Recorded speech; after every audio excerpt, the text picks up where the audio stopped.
Without objection, the chair is authorized to declare recesses of the subcommittee at any time. Welcome to today's hearing entitled The Genesis Mission, Prioritizing American Science and Leadership, Technology Leadership. I'd like to recognize myself for 5 minutes for an opening statement. Good morning, and thank you for joining us for today's timely hearing entitled The Genesis Mission, Prioritizing American Science and Technology Leadership. I'm eager for this morning's discussion and to learn more about the Genesis Mission, as well as the Department of Energy's recent reorganization to reflect the Trump administration's new priorities. On November the 24th, President Trump signed an executive order 14363, launching the Genesis Mission, creating a national initiative to build the world's most advanced platform to accelerate scientific innovation and discovery by harnessing the power of artificial intelligence. Led by DOE, in collaboration with the White House Office of Science and Technology, this effort arrives at a pivotal moment. We are in the midst of a computing revolution propelled by AI. That is transforming how that we conduct science. The Genesis Mission brings together DOE's 17 national laboratories, America's leading universities, and industry to create a national discovery platform that unites the world's most powerful supercomputers, AI systems, and emerging quantum technologies with the nation's premier scientific instruments, establishing an integrated infrastructure for groundbreaking exploration.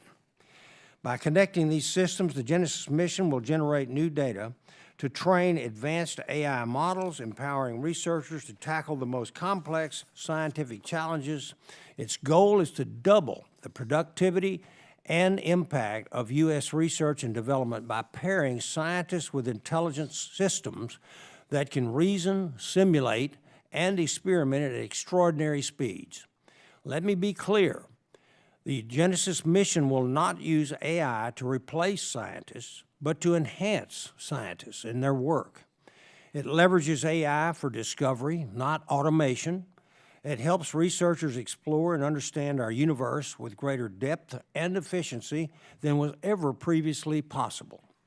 Think of the breakthroughs that could be unlocked, from realizing fusion energy to securing critical materials to discovering new quantum computing algorithms and life-saving medicines. The Genesis Mission has the potential to expand the realm of possibilities across energy, discovery science, and national security. I look forward to examining how the Genesis Mission will reinforce American leadership and how DOE's reorganization positions the department to carry out the administration's priorities. To ensure American leadership in cutting-edge technologies, the Trump administration established 2 new offices at DOE, one focused on AI and quantum, and the other on nuclear fusion. This reflects the department's commitment to advancing critical and emerging technologies that will strengthen America's strategic position. Understanding how these new offices will support the Genesis Mission and the administration's broader priorities is essential to today's discussion.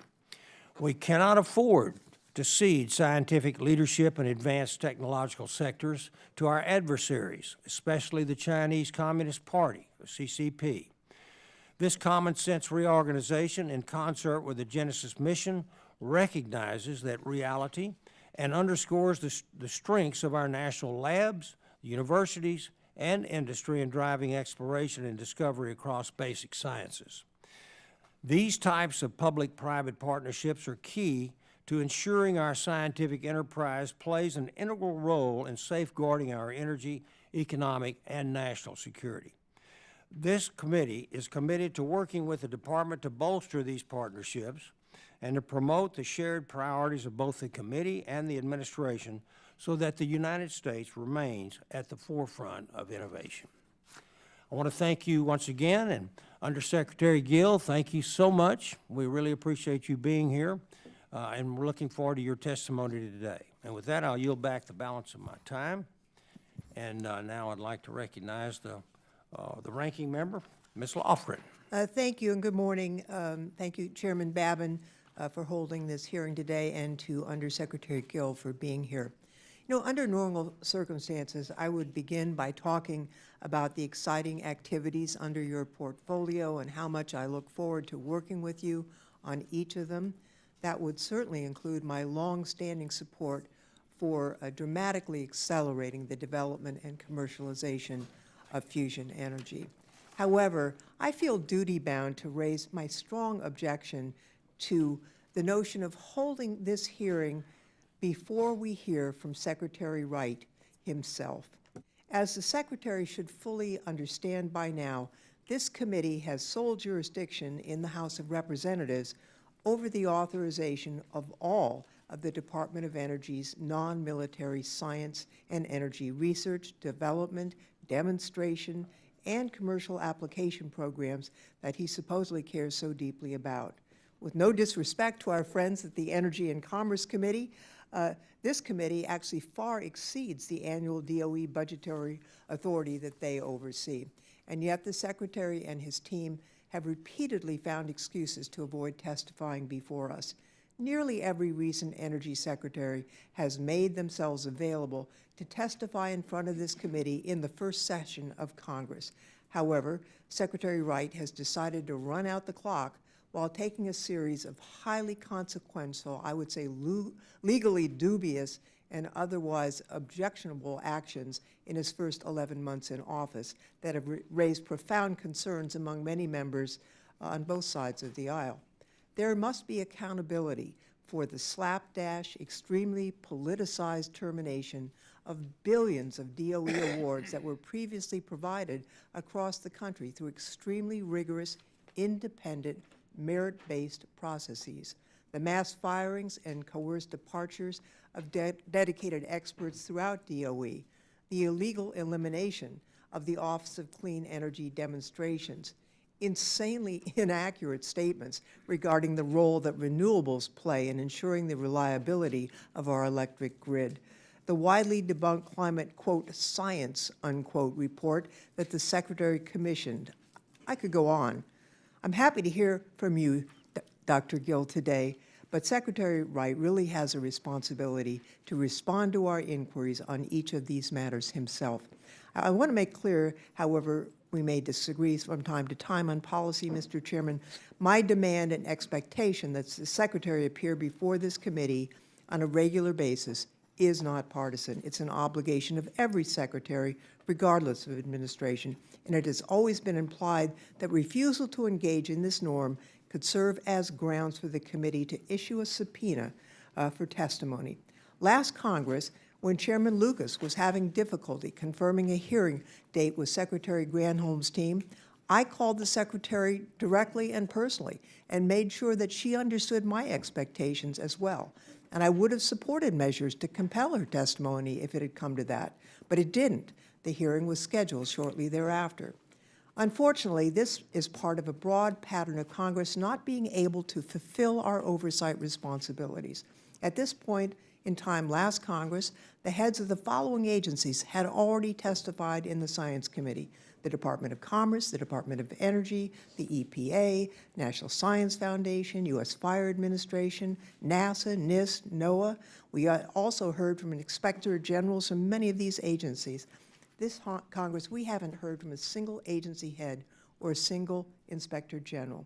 This isn't acceptable, and it provides for a void in our Article I duties to oversee the agencies within our jurisdiction. Mr. Chairman, I know that you wish to do vigorous oversight, as do I, but I have to raise this concern of the stonewall that we received. I look forward to a thoughtful and comprehensive discussion with Dr. Gill this morning, and I hope that together we can reassert and enforce the right of this committee to have the cabinet-level heads of each of these agencies under our jurisdiction appear before our members going forward. And with that, Mr. Chairman, I yield back. Gentlewoman yields back. Thank you, and I appreciate exactly what you said. But I will make a clarifying statement there. Secretary Wright was confirmed to testify before this committee on October the 15th. Unfortunately, due to the Senate Democrat government shutdown, that hearing did not come to fruition. And now, with the recent launch of the Genesis mission, this committee found it timely to invite Undersecretary Gill to testify on this historic endeavor. And we look forward to hearing more about this today. We have commitments from the Secretary, from Secretary Wright, that he will be available to testify before this committee early next year. And we look forward to hearing about the good work that the department is doing from him then. Would the gentleman yield just briefly? Yes. He did cancel our September 18th appearance, and my comments were based on that, but I am grateful to hear that he is going to be here appearing before us early next year. I wish that it had been in this first session of Congress. And with that, Mr. Chairman, I yield back. Yes, ma'am. Thank you. Okay. Thank you, Ranking Member Lofgren. I now recognize the chairman of the Energy Subcommittee for an opening statement, Mr. Weber of Texas. Good morning, and thank you, Chairman Bammett, for holding this hearing on such a critical and timely topic.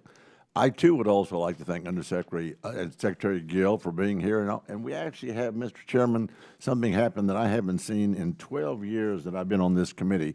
We have a lot of lab directors right here on that floor. Can we give them a hand? So, I like to say that the national lab directors are the spear tip of America's preeminence into the future. Thank you all for what y'all do. In November, the Department of Energy released its reorganization plans outlining the creation, merger, and renaming of several key elements within the department. You know, this is not a unique action, as each administration typically updates DOE structure to align the department with its priorities. The latest reforms streamline DOE's operations, and in my view, represent a step in the right direction toward appropriately distributing the responsibilities of the offices of the undersecretaries for science and energy. Most offices focus on applied energy technology have now been consolidated under the Undersecretary for Energy. Prime example of this is moving the Office of Fossil Energy, now renamed the Hydrocarbons and Geothermal Energy Office, from the Undersecretary for Science to the Undersecretary of Energy. By shifting offices responsible for established and mature technologies from the science portfolio to the energy portfolio, the responsibilities of the two undersecretaries are now far more aligned than under the previous structure put in place by the Biden administration. Subsequently, with this restructuring, the Undersecretary for Science now has a clear mandate from the administration to continue advancing fundamental research while driving cutting-edge innovation in critical and emerging fields vital to America's national economic and energy security. Did I mention that the national labs are the spear tip for American innovation? Did I mention that? Two new offices, the Office of Artificial Intelligence and Quantum and the Office of Fusion, have been established, emphasizing the central role these disciplines will play in keeping American innovation and technology in the lead. Furthermore, their creation also serves as a signal to the world America's renewed commitment to these crucial and rapidly evolving technology sectors. The Undersecretary for Science now has the additional tools to help move trailblazing emerging science from early ideas to commercial applications. With the Office of Science and the Office of Technology Commercialization brought under the same umbrella, the research and development cycle can be accelerated by streamlining all of these efforts under one single roof. This reorganization appears to be a significant win for all parties involved. Researchers and companies now have streamlined, clearly defined offices at DOE to engage with, ensuring taxpayers get the absolute best bang for their buck. It is a rare common sense step, I have to say, by the federal government that delivers broad benefits rather than serving only a select few.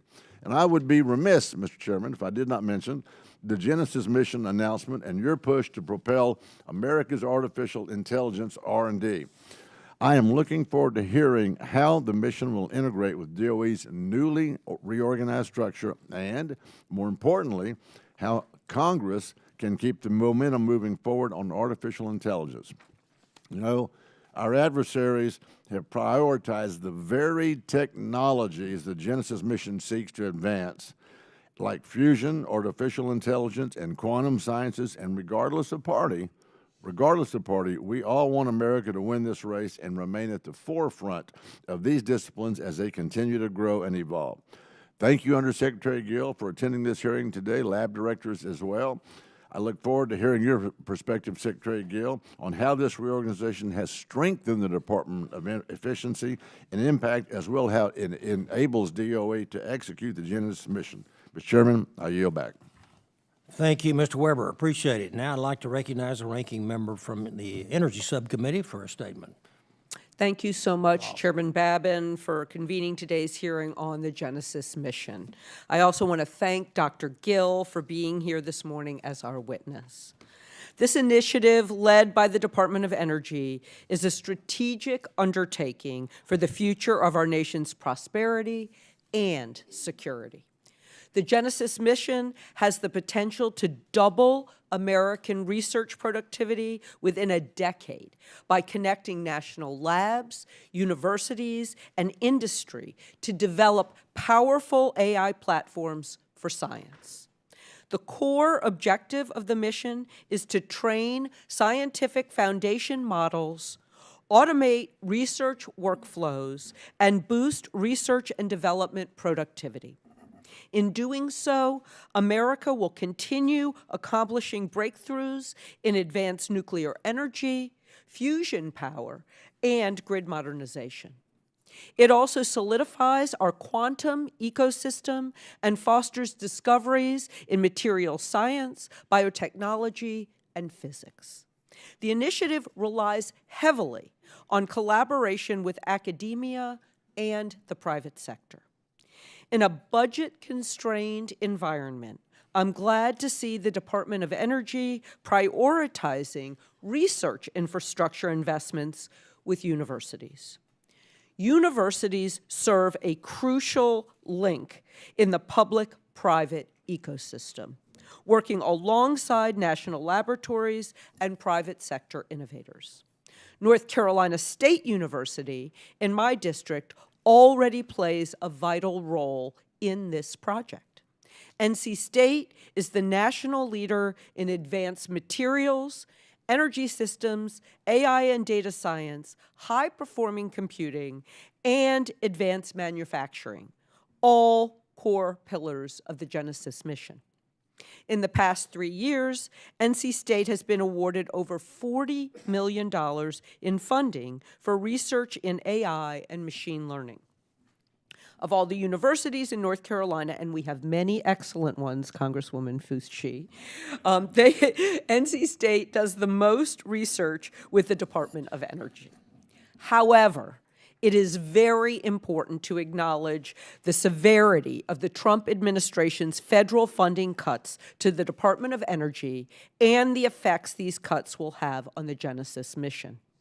The President's FY26 budget request proposes an overall decrease of $3.5 billion, or 7%, from the FY25 enacted level of funding. These cuts have created conflict between the mission's ambitious goals and the simultaneous termination of freezing billions of dollars of existing energy and research projects. Moreover, firing world-class scientists and pausing programs will hinder American innovation and our leadership in the world. Each dollar cut from DOE gives our adversaries an ability to gain the upper hand. For the United States to carry out the Genesis mission successfully, we need the Department of Energy to be well supported and organized. And with that, I yield back. Thank you. I appreciate that very much. And my colleague from Texas has already announced this, but do we have all 17 here? This is great. Thank you all for being here. We really appreciate it. It's an honor to have you all here. Okay. Our witness today is Dr. Darío Gill. Dr. Gill currently serves as the Undersecretary for Science at the United States Department of Energy. Dr. Gill previously served as Senior Vice President and Director of Research at IBM. Dr. Gill has also served on the President's Council of Science and Technology Advisors, or PCAST, and on the National Science Board as well. So now I'd like to recognize Undersecretary Gill for 5 minutes for your testimony. Thank you. Good morning, everybody. Chairman Babin, Ranking Member Lofgren, and distinguished members of the committee. I am honored to address you today on a topic of profound importance to our nation's scientific future and global competitiveness: artificial intelligence. My career, including my tenure as the 12th director of IBM Research, has afforded me a front-row seat to the convergence of high-performance computing, AI, and quantum computing. This convergence is not merely an advancement. It is a scientific and technological revolution.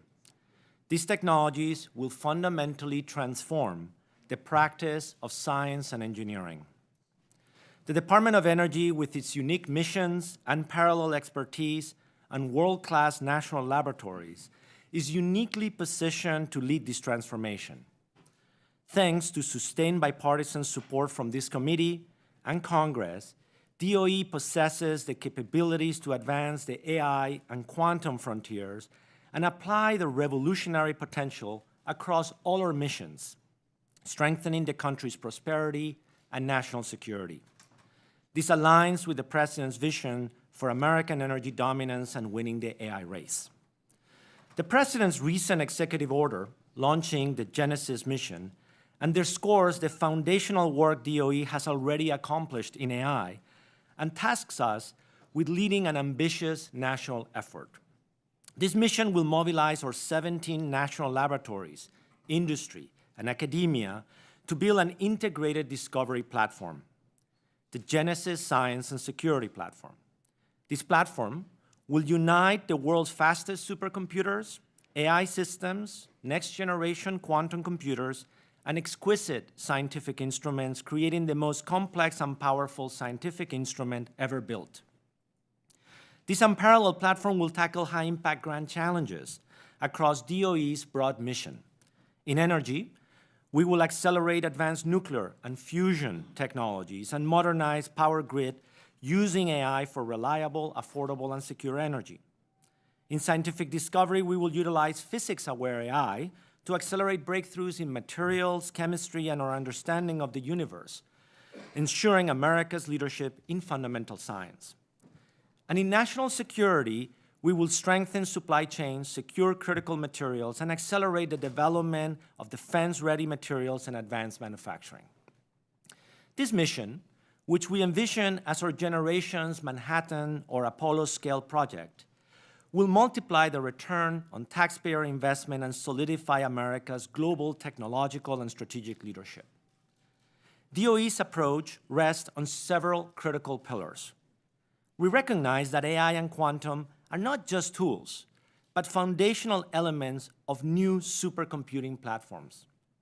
Our exascale machines, Aurora, Frontier, and El Capitan, are already demonstrating AI's potential in scientific workflows.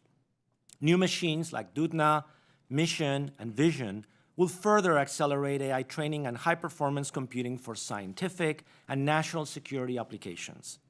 They will also allow us to push the frontier of AI beyond language and coding and into the realms of science and engineering. AI and quantum computing offer a fundamentally new paradigm for understanding the natural world. They are the new scientific instruments of our time. And just like telescopes and microscopes transform how we see the very large, the very far, and the very small, AI and quantum supercomputers are going to transform how we make sense of the very complex. By designing systems that can learn, adapt, reason, and experiment, not just calculate, we are creating the engines that will drive discoveries for the next century of American innovation. And while I am passionate about our unfolding computing revolution, I'm even more passionate about what our national laboratories and the 40,000 dedicated scientists, engineers, and technical staff will do with it. The national labs are the crown jewels of our innovation ecosystem, the ultimate proving grounds where theory meets the physical world. This is truly a team effort at the department, and I am honored to be joined here by an extraordinary group of leaders, the directors of the 17 national laboratories of the United States. I can tell you that we meet every week and that we're all united in making the Genesis mission a success. The Genesis mission requires forging partnerships to bring the best that academia, industry, philanthropy, and government have to offer. The recently announced AI supercomputing partnerships for Discovery and Solstice, and NNSA's collaboration with frontier AI companies to deploy powerful AI models in classified environments are great examples of the potential. After all, it's worth remembering that the private sector conducts nearly 70% of our nation's trillion-a-year R&D efforts. The Department of Energy, through its national laboratories, is prepared to lead this national mission with a profound sense of urgency. We are in a race against our peer competitors, and we recognize that science, engineering, and technology are the new currency of strategic power. This is a race we must and will win. This work may well define our generation's legacy, and we are committed to deliver for our nation and for our fellow citizens. Thank you, and I welcome your questions. Thank you, Undersecretary Gill, for your testimony.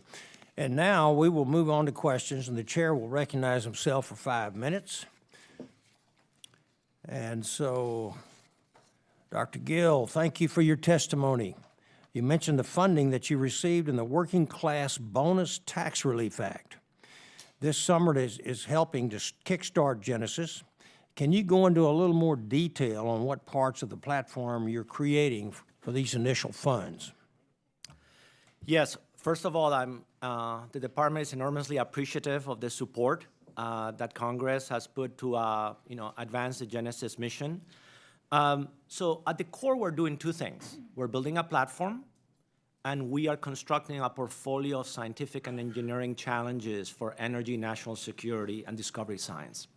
That funding, which actually today we're going to be announcing the first $320 million of programs for the American Science Cloud and for the Transformational Model Consortia, is going to allow us to disperse funds across different national laboratories and in partnership also with universities and other stakeholders to start curating data sets that are based on scientific and engineering efforts that the laboratories have conducted over decades, and be able to allow us to encode the information and the results of those data sets in a new generation of AI models. And it also is allowing us to start building the core infrastructure for both computing and collaboration across the stakeholders to make it happen. So we are delighted that funding was allocated, and we are already executing it. Yes, sir, thank you.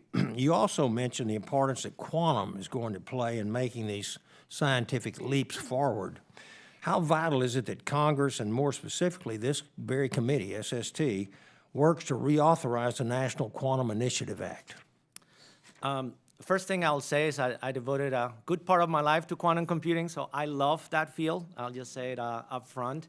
I remember coming here when the first National Quantum Initiative was being discussed, and we brought at the time a quantum chandelier to have discussions with members. So I've been a big fan of the National Quantum Initiative. A few weeks ago, actually, we announced the renewal of the center, $625 million for renewal, and I'm very supportive and enthusiastic to reauthorize in the National Quantum Initiative.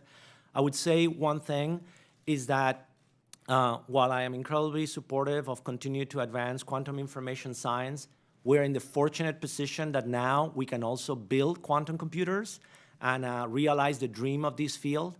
So what I would also hope is we get a chance to do both, support quantum information science and deliver a capability. Yes, sir.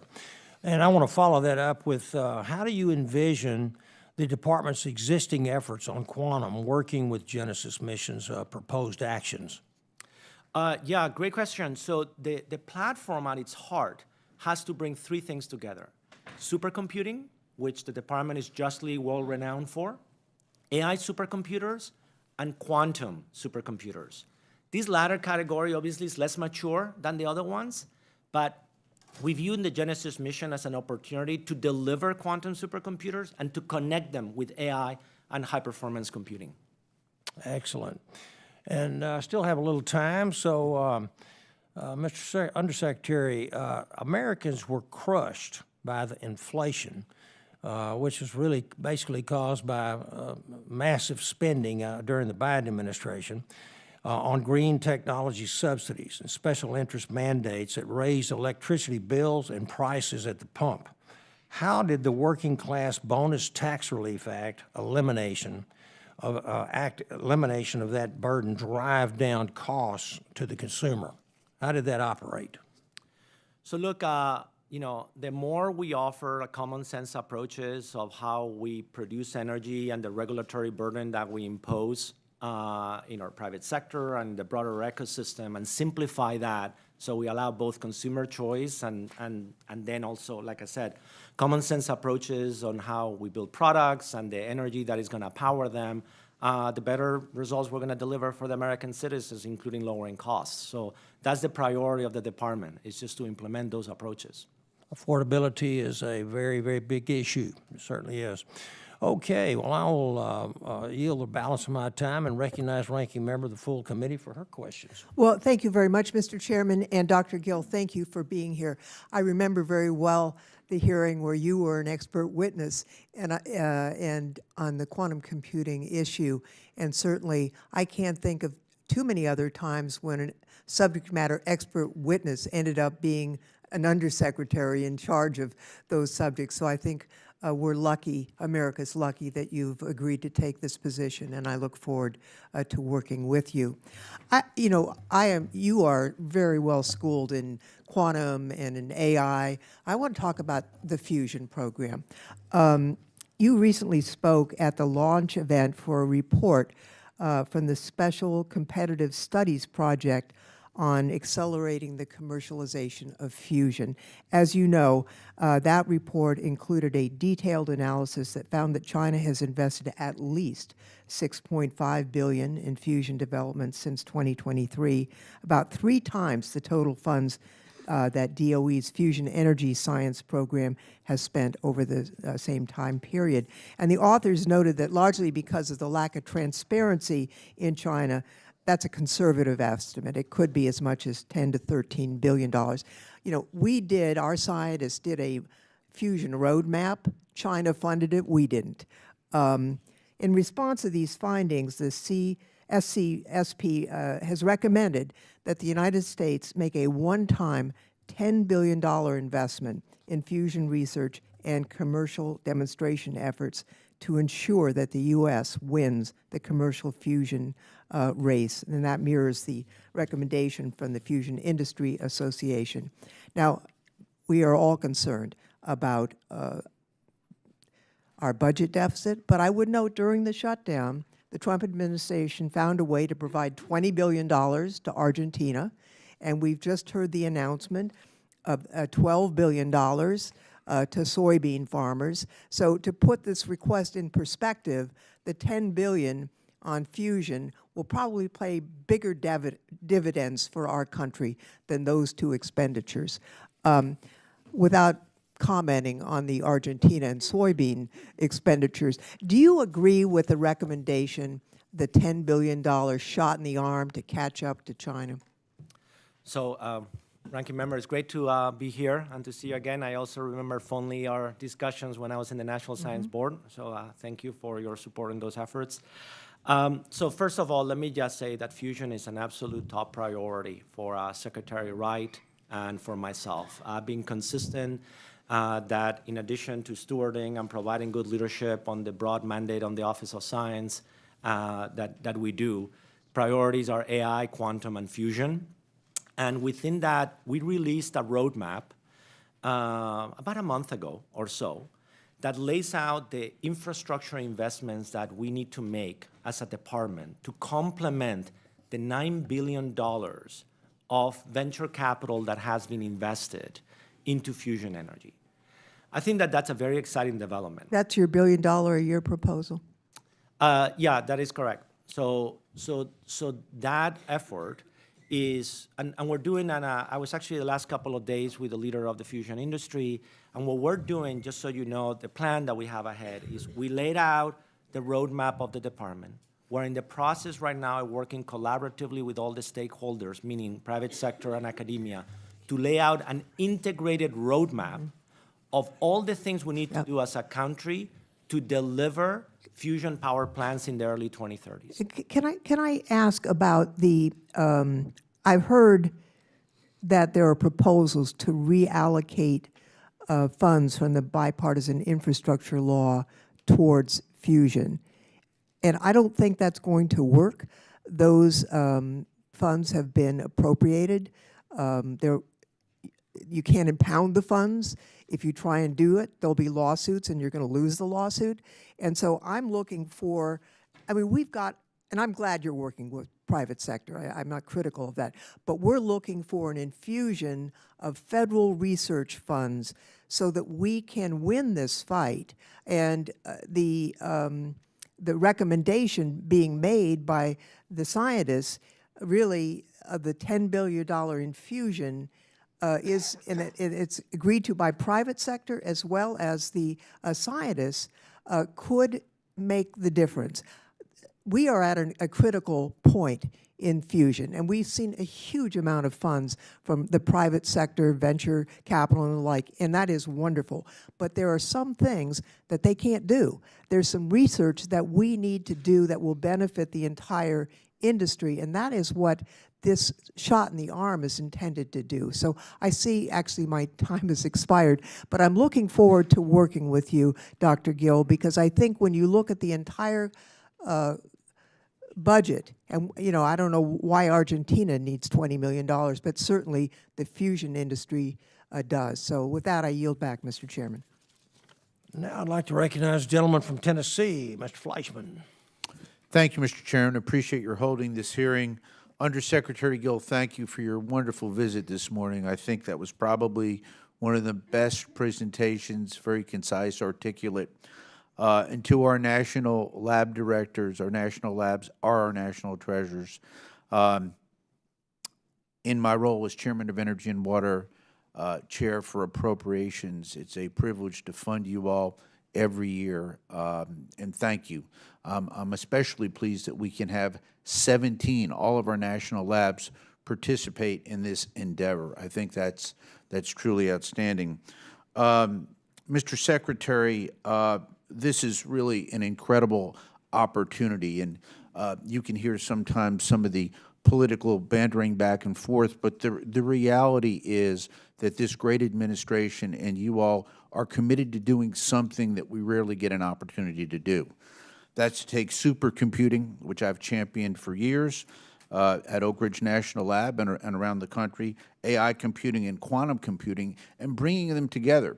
So whether it's something that the ranking member might favor in the way of fusion, or you were discussing protein research and the like, pick the topic. This is the opportunity to solve the problems across the spectrum, and I think that can't be lost today. We have an unprecedented opportunity right now with this endeavor, so I thank you so much. With my appropriator's hat on, we will need your help in terms of figuring out where to put those key dollars. We did that with supercomputing. I can remember when we were at petaflops level, meeting in Oak Ridge, and we worked with the other national labs, and guess what? We got to exascale, and we're going to get to beyond. But these other two aspects are that. Perhaps most importantly, I do want to say that we are going to bring together academia, we're going to bring together industry, we're going to bring together philanthropy, and we're going to bring together government. You and I had this decision. We can all work together in a bipartisan, bicameral fashion to get this done for America. Because if we don't, our competition is going to get there. And I believe in American excellence. I know everyone, including yourself, and the wonderful men and women behind you have the same thoughts. So in that regard, thank you, and I'm with you. A few quick questions. What are the early milestones or successes that DOE is tracking for the Genesis mission? First of all, Congressman, I want to just thank you for your leadership supporting not only Oak Ridge, but the national laboratories and your passion for them. It makes a world of a difference. The first milestones we have is we're very focused and we're already working on making extraordinary progress on the platform build. That means ensuring that we secure access to high-performance computing and AI supercomputing capacity, that we build the best of the AI models that our country has to offer and bring them into the realm of science and engineering.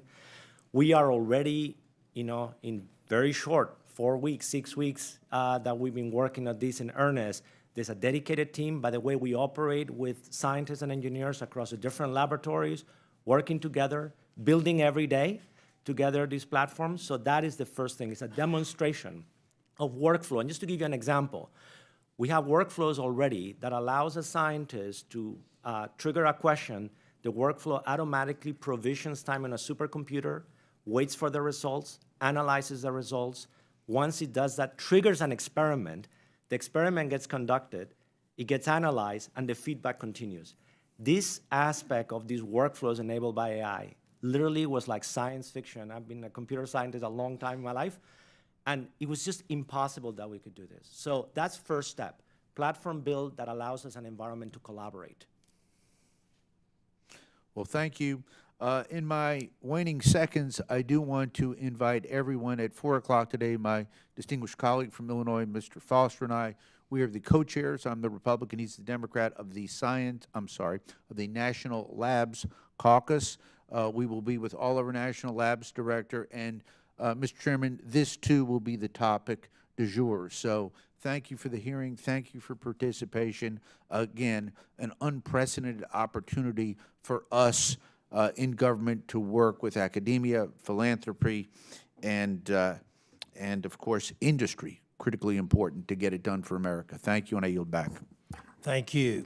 I'd like to recognize the gentlewoman from Oregon, Ms. Bonamici. Thank you very much, Chair Babin, Ranking Member Lofgren, Dr. Gill. Welcome back to the committee, and welcome to the National Lab Directors who are here today. We certainly appreciate your work. The department's Genesis mission outlines an ambitious vision for American science and energy leadership, and it's a laudable vision, especially the potential to lower costs for families, expand supply, and strengthen an already strained grid. But the department's recent actions are inconsistent with that vision. As Ranking Member Lofgren added, in October, the department wrongfully terminated more than 220 projects, including, for example, energy efficiency, workforce, and grid modernization work. Some of that by the New Buildings Institute and Portland General Electric. These are projects that support reliability and affordability, not just in Oregon, but in the entire region. And the department's budget request also proposes gutting or cutting the Office for Energy Efficiency and Renewable Energy. Grid integration and building programs are designed to reduce home energy bills and strengthen infrastructure. And these cancellations and cuts, they don't align with the stated goals of the Genesis mission. And if it is not at all clear, how or even if the DOE plans to promote, not undermine, reliable and affordable renewable energy. The department canceled somewhere between $7.5 to $8 billion in grid infrastructure, efficiency, community energy, and workforce programs and projects, yet it describes the Genesis mission as designed to improve reliability and competitiveness. So, Dr. Gill, how does the DOE reconcile these cancellations with the mission's stated objectives? Thank you for the question. The department is indeed engaged through a project review program around that. I have to tell you, I have not been involved in any aspect of that program, so I cannot give you any details. I would have asked the secretary directly, but he's not here. I understand. So I know that there's been, public commentary in the secretary of the process of technical review and economic merit and alignment with priorities. What I can comment is on the part that I am involved, is that in all of those areas, as was alluded to before, the Genesis mission, by building a platform, is going to allow us to give a foundation with which to pursue any and all of those policy priorities. So what I can tell you is what I am involved in is in building the infrastructure and the platform and the construction of a portfolio of programs, including in energy, in all of those areas, that is going to accelerate our ability to impact that. Thank you. So- I appreciate that very much. But as the Undersecretary, I hope you can take a message to the Secretary and to the Department. They told the awardees that their projects were terminated because they, quote, no longer effectuate program goals and agency priorities. So I'm asking if we can get analysis of how the department made these how did they justify the project cancellations, and how the determinations were made. So can you commit to providing the committee with the documentation that was used to make these decisions? I'll be glad to relay your request. Thank you very much. Leading the effort. I appreciate that. And the department's fiscal year 26 budget request and reorganization plan would eliminate the Office of Clean Energy Demonstrations and the Office of Energy Efficiency and Renewable Energy, both of which are central to grid integration, reliability, and efficiency. So how does the department justify removing these capabilities while claiming that Genesis depends on a modern, resistant grid? It is my understanding on OSET, as an example, that will continue. That is not being eliminated. It will be integrated into a different office. And on the other ones, I don't have any additional knowledge of the details. I certainly hope we can get that information from the Secretary. I know, Mr. Chairman and Ranking Member, I was here on October 15th. Our Republican colleagues were not. So we could have had that hearing. I also want to note from an analysis that most of the canceled grants were made in states that Donald Trump lost in 2024. Do you think that's a coincidence, Dr. Gill? Again, as I mentioned, I just haven't been involved in any aspect of the process of the PRP, so I just cannot comment on it. I appreciate that. Well, I do request unanimous consent, Mr. Chairman, to enter into the record a report from Energy and Efficiency News titled DOE's $8 billion kill list hits major grid projects. This describes how the department's terminations would further strain the grid energy supply and affordability. Mr. Chairman, I request a unanimous consent to enter that into the record. I ask unanimous consent to enter that into the record. Sorry, yes. Thank you, Mr. Chairman. And as I yield back, I just want to note, I served on the Bipartisan Artificial Intelligence Task Force. I'm glad Mr. Obernolte is here today, one of the co-chairs of that caucus, and the tremendous potential of artificial intelligence. But we didn't actually pass any legislation dealing with privacy and security issues. So I just want to put that on the table, that as we look at the potential for artificial intelligence, as the Genesis Project will do, we still must address the privacy, security, and other issues that surround AI. And I'm over time, and I yield back. Thank you, Mr. Chairman. Yes, ma'am, thank you. I'd like to recognize the representative from California, Mr. Obernolte. Well, thank you, Mr. Chairman. Dr. Gill, thank you very much for your testimony today. I think the Genesis mission is incredibly important, and I want to thank you for your leadership on it. First question for you is, can you talk a little bit about the role that the Genesis mission is going to play in ensuring access to high-quality federal data sets? Because to me, of all of the things in the mission, I think that that is the most important, because a lot of people don't realize that the advancements that we've made, the scientific advancements we've made with artificial intelligence so far, have only been possible because of the availability of those data sets. Data of protein folding, for example. The only reason we were able to use AI to solve that problem with AlphaFold was the availability of a decades-old data set on protein structures. So that's the thing that's the most exciting to me about the Genesis mission, is the way that that's going to catalyze access to these data sets. Can you talk a little bit about that? I'll be delighted. I mean, you are exactly putting the emphasis where it should be in terms of the potential. Let me elaborate briefly on the Protein Data Bank as an example. It's an effort, at Brookhaven, started in 1971, and with a set of collaborators. So after heroic efforts of 50 years, 200,000 proteins had been mapped using X-ray crystallography and other techniques. Then, because that had been created, it was possible to train a neural network to issue predictions of unknown protein structures if you had the sequence of amino acids. We went from 200,000 structures to 200 million in just the course of a year. This is a kind of transformation and acceleration that's going to be possible. There's nothing unique about doing this with just proteins. You could do it with any signal, with any kind of data. But you're right, we have to have a very concerted effort to go discipline by discipline and field by field, from astronomy to material science to chemistry and so on, and create and curate these data sets, sometimes because we have them, sometimes also because we're going to go out and get the data sets using our instruments such that it can be AI ready. When we do that, we will take AI beyond its ability to do language and code to its ability to do physics and chemistry and engineering. And that will change the direction of how we do R&D in the nation. But the data is the heart of the equation. So in our platform team, we have a team that focuses on the pieces of infrastructure and a piece that focuses on models, and there's a whole effort just around data. Yeah, well, that's, to me, the most exciting part of the Genesis mission. I have a little concern that I wanted to raise with you, and that is the speed at which we're going to be able to get these done. And I know it's great that we're sitting here having this conversation. We're talking about moving at the speed of innovation, which is, makes it seem like we're going to go do things very quickly. Unfortunately, federal government sometimes has a reputation for moving at the opposite speed. And the quantum centers, I think, is a good example. That was something that's taken us years to set up. And I think a lot of us here on the committee wish that that had gone more quickly. How can we make this, how can we speed up this process? I could not agree more. I tell the team all the time, if there was one single failure mode that I see on this, is that we don't move fast enough. It's just, we just have to act like our lives depend on it, because the delta on capability is not 10% better. What we are seeing, what you can do right now with AI models compared to traditional systems, you see accelerations of 100x, 1,000x, 10,000x.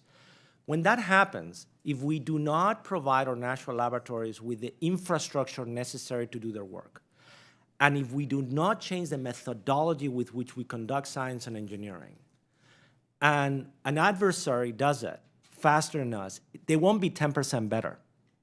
They'll be 1,000x better. And that's just an unacceptable outcome. So we have to do a lot, and this I am asking for the help of everybody of how we work together on doing that. The aspect of partnering with private sector and academia with creative ways to move faster is an accelerant. But you also can do a lot, and we can do a lot to be focused on having to deliver this. This is my #1 priority, and I know for the national lab directors, it's their top priority because it is the way that they can deliver their mission. But your point on urgency and knowing that every day counts could not be more important given the rate and pace. In AI, if you don't keep pace of what's happening in a week, you're behind. I really mean it. Like, it is moving at a pace like no other field I have ever witnessed. Well, let's make sure that we keep the lanes of communication open so that we can work together to make sure that we force that pace of innovation to move a little faster than it has in the past. But thank you very much for your testimony. I yield back.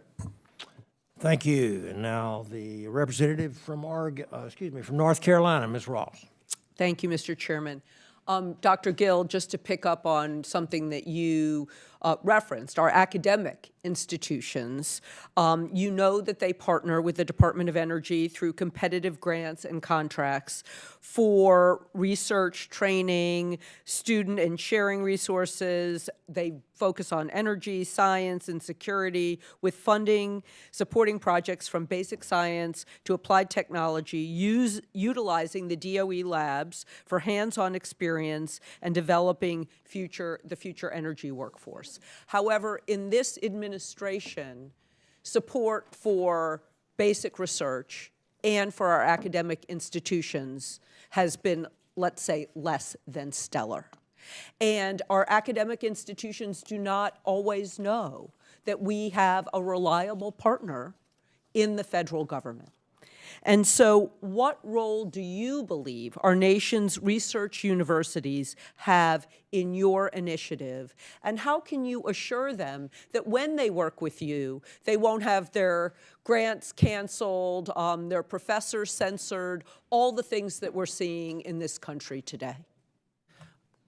The core pillars on how we do R&D in our country rely on our federal government institutions, the support that we provide as a federal government. States increasingly also are important actors in investing in science and technology, the private sector, universities, and philanthropy. And I have a long track record of advocating that the contemporary version of Vannevar Bush, constructing an approach, an institutional approach with which we conduct R&D needs to be modernized to realize that ecosystem. And the university ecosystem that funds and supports science and engineering and educates our students in science and engineering and mathematics is indispensable. So I have a long track record and of working with them in the Genesis mission. They are going to be a pillar on the execution and the success of this mission in a few different ways. One, we need to educate our students differently. And what that means is, for example, the increasing the amount of dual degrees when you study engineering or physics or chemistry that gets accompanied with a degree in computing and AI. And I think we're going to see, we've seen the emergence in our academic programs of schools of computing that do these dual degrees. That's going to be very important. Rotational opportunities for our students to be also in the national laboratories and have experience there and access to infrastructure. And indeed, we do support a significant amount of extramural research investments in academia, which we are going to continue.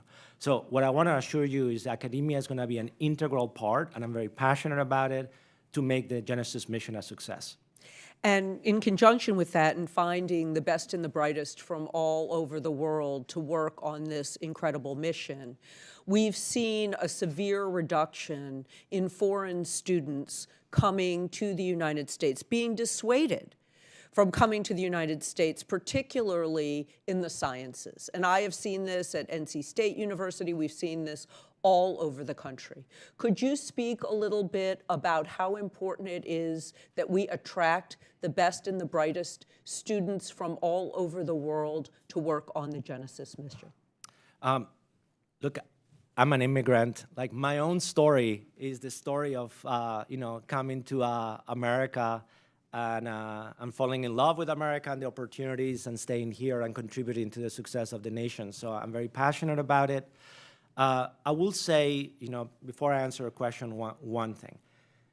While that is without a doubt a blessing, and we've got to continue to attract the best scientists, to contribute to the success of America. If you look at, and we look at this very carefully in the National Science Board when I was at the time, the level of dependency that we have put ourselves on foreign talent to support science and engineering is at an all-time high, all-time high.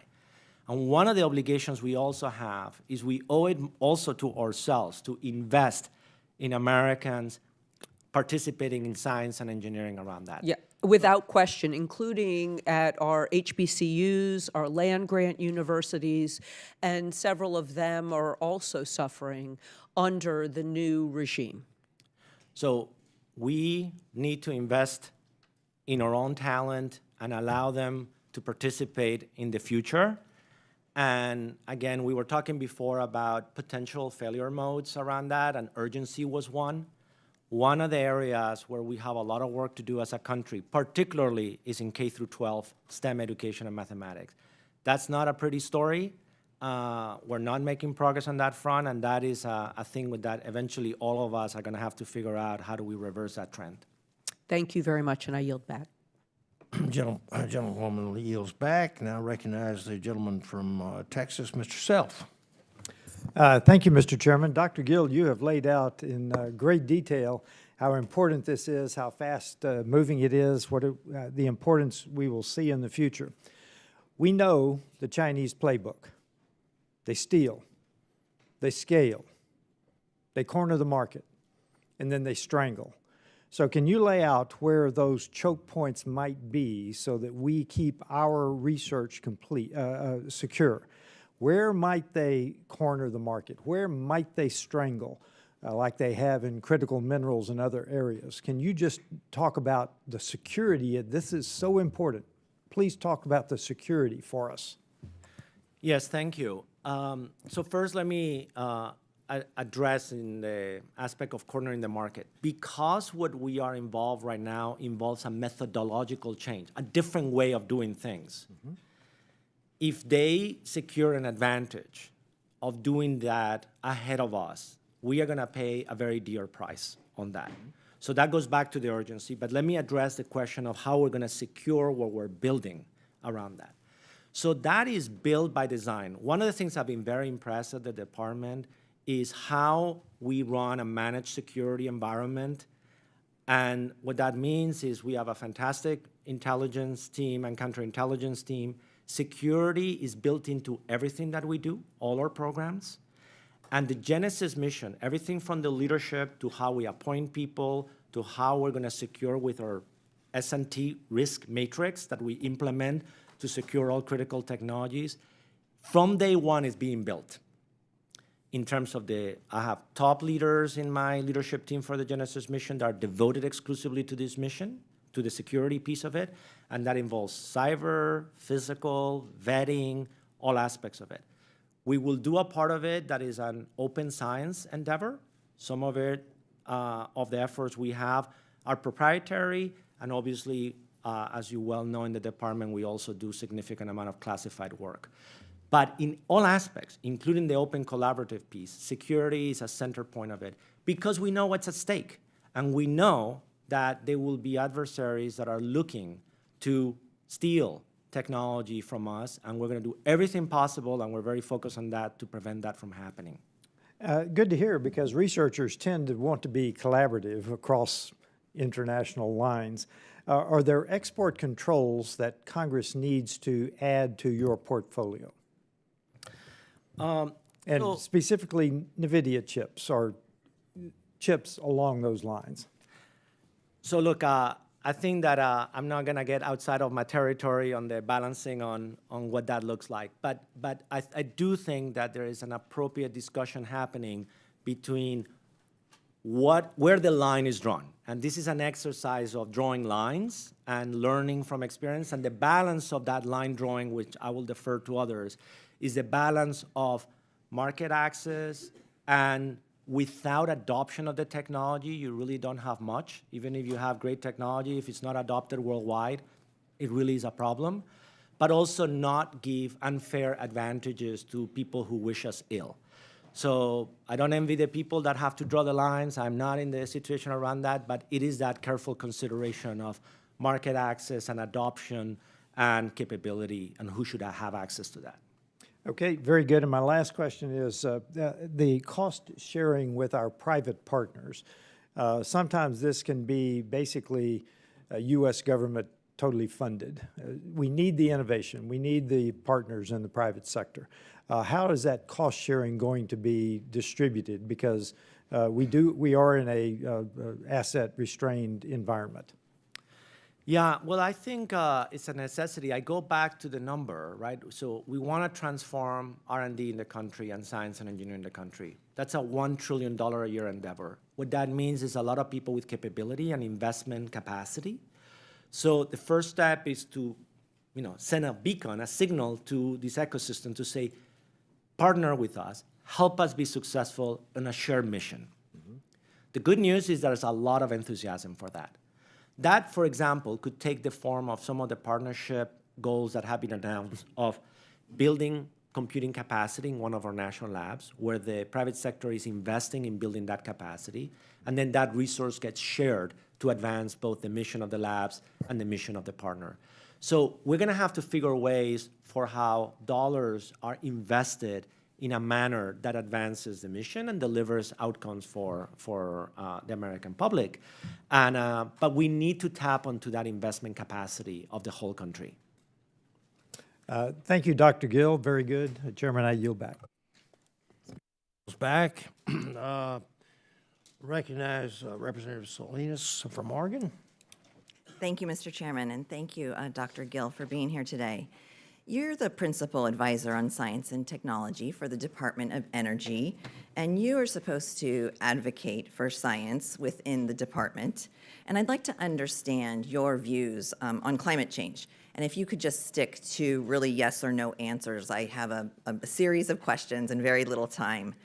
So to start, do you believe there are any pluses to global warming? Do I believe there are any pluses? Look, global warming can lead also to global greening of things. So, it's a complicated question. I know that you want the yes or no, but it's the complicated answers to this question. Okay.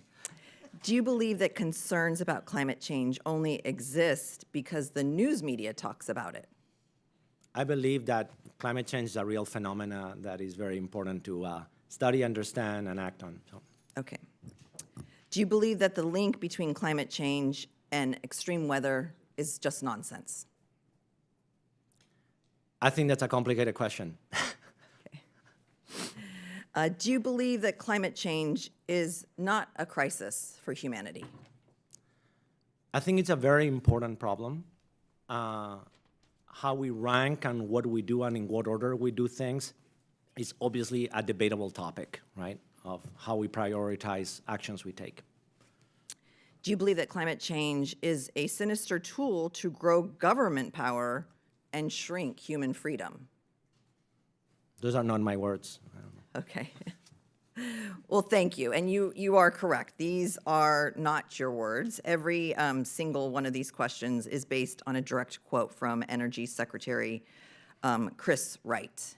And I'm glad that you are being thoughtful about the way we look at climate change, because prior to you coming to the administration, you've always been a very thoughtful scientist in the way that you approach climate change. And I would hope, as the lead scientist there, that you would continue to do that for the American public.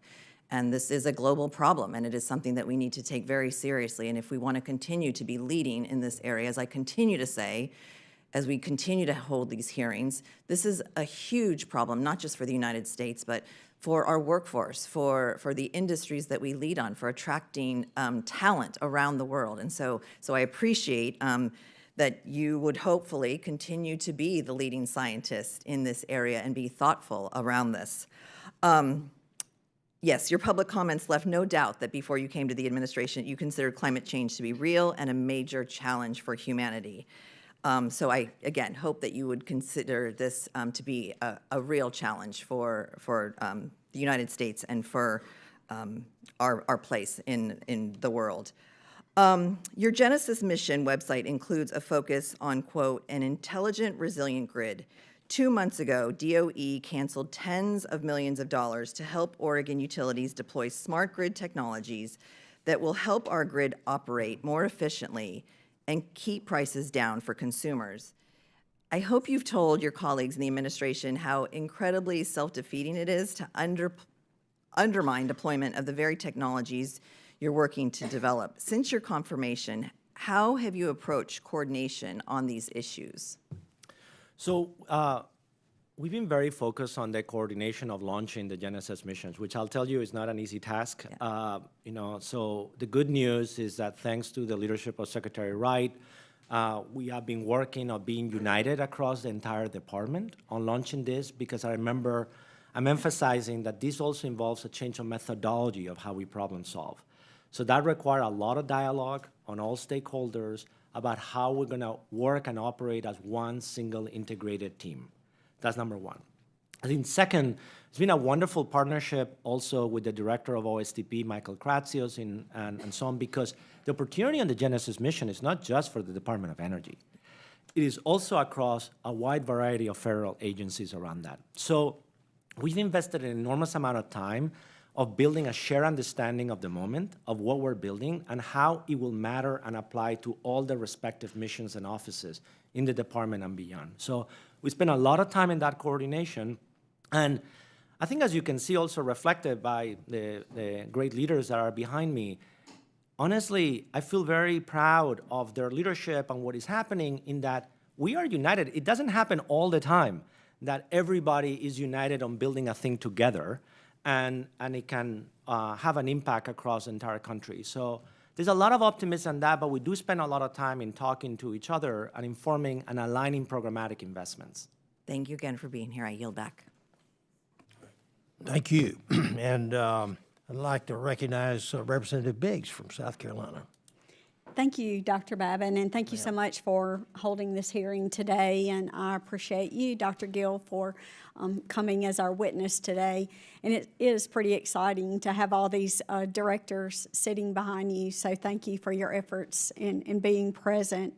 The Department of Energy's new Genesis mission, it's an opportunity to create a new program that will maintain American preeminence in science for the foreseeable future.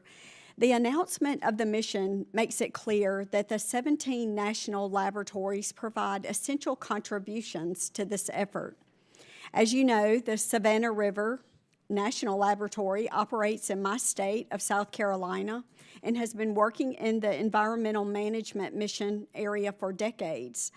They have developed a concept using AI that would allow the acceleration of cleanup at the Savannah River site and across the DOE complex while also saving billions of dollars.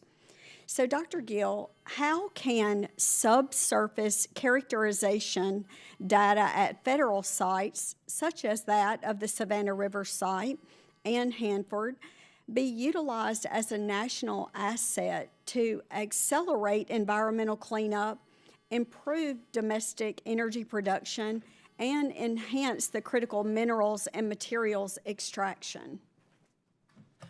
Thank you. Thank you for the great question. It's a bit connected to the discussion we were having before about when we were chatting about the protein data bank and so on. It's the same idea that in this case, you're dealing with a different data set, right, with subsurface data. Historically, it's very hard for us, and we spend a lot of complex computing cycles to actually take that data and characterize and extract meaning from what is happening.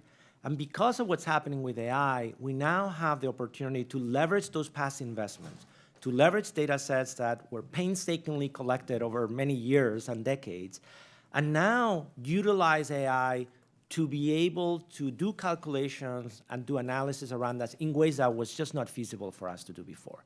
But it's a wonderful illustration that you're highlighting of the power of the Genesis mission to unite a wide diverse of stakeholders, in this case for environmental management and cleanup, and ask the question of every domain expert, what data sets are so important to you? How can you use this new tool to be able to help your job, to do your job better? And as a consequence of that, how do we move either timelines for remediation or cleanup to the left, or how do we do things with lower cost that we could do before? So I think that's the opportunity we have in front of us. And the example that you gave is a wonderful illustration of how people are enthusiastically raising their hands and says, we can actually leverage the investments we've made to do something differently. Thank you.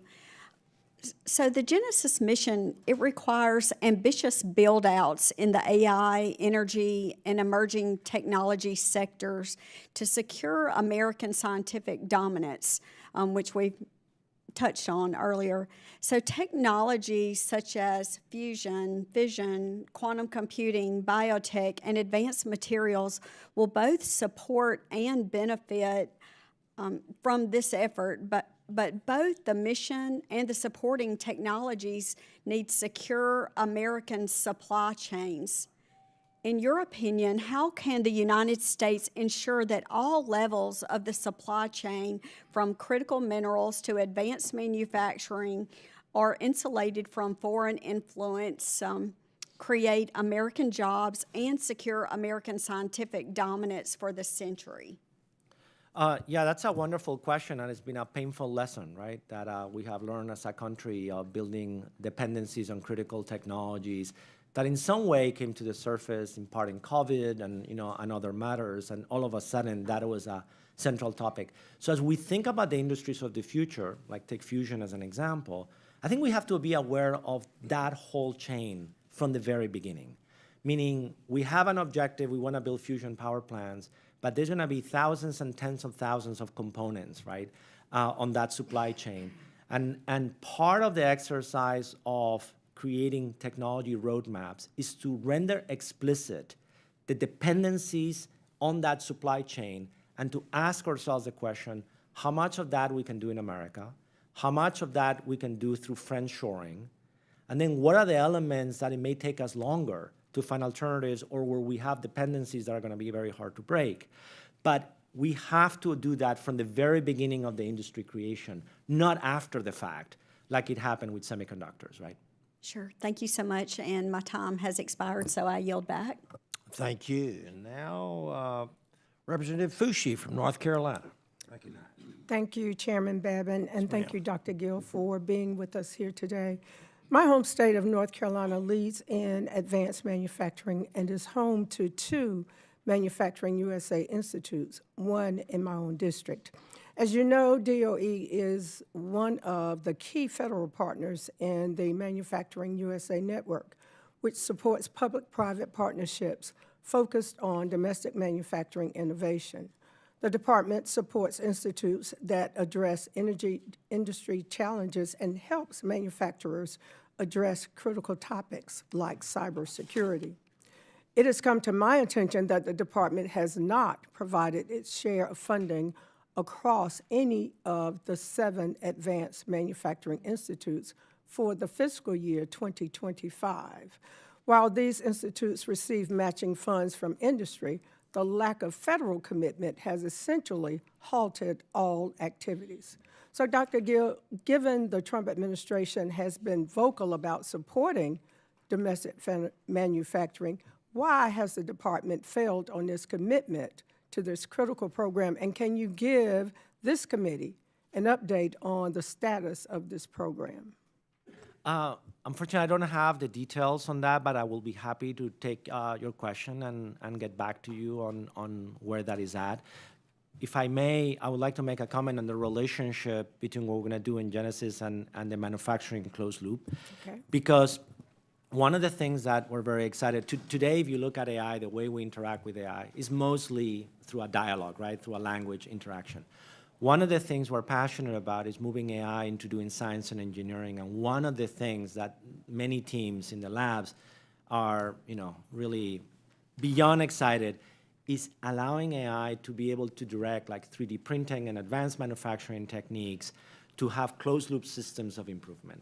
So anyway, it's just to say I'll be happy to relay your question back and see where we are on that front. But I just wanted to highlight that the relationship between what we're going to do in Genesis and also the physical world, the building things in the world, is going to be one of the frontiers we're going to push really hard. Thank you for sharing that. So now turning to another issue that is critical to my district and to our nation's economic and national security, quantum computing.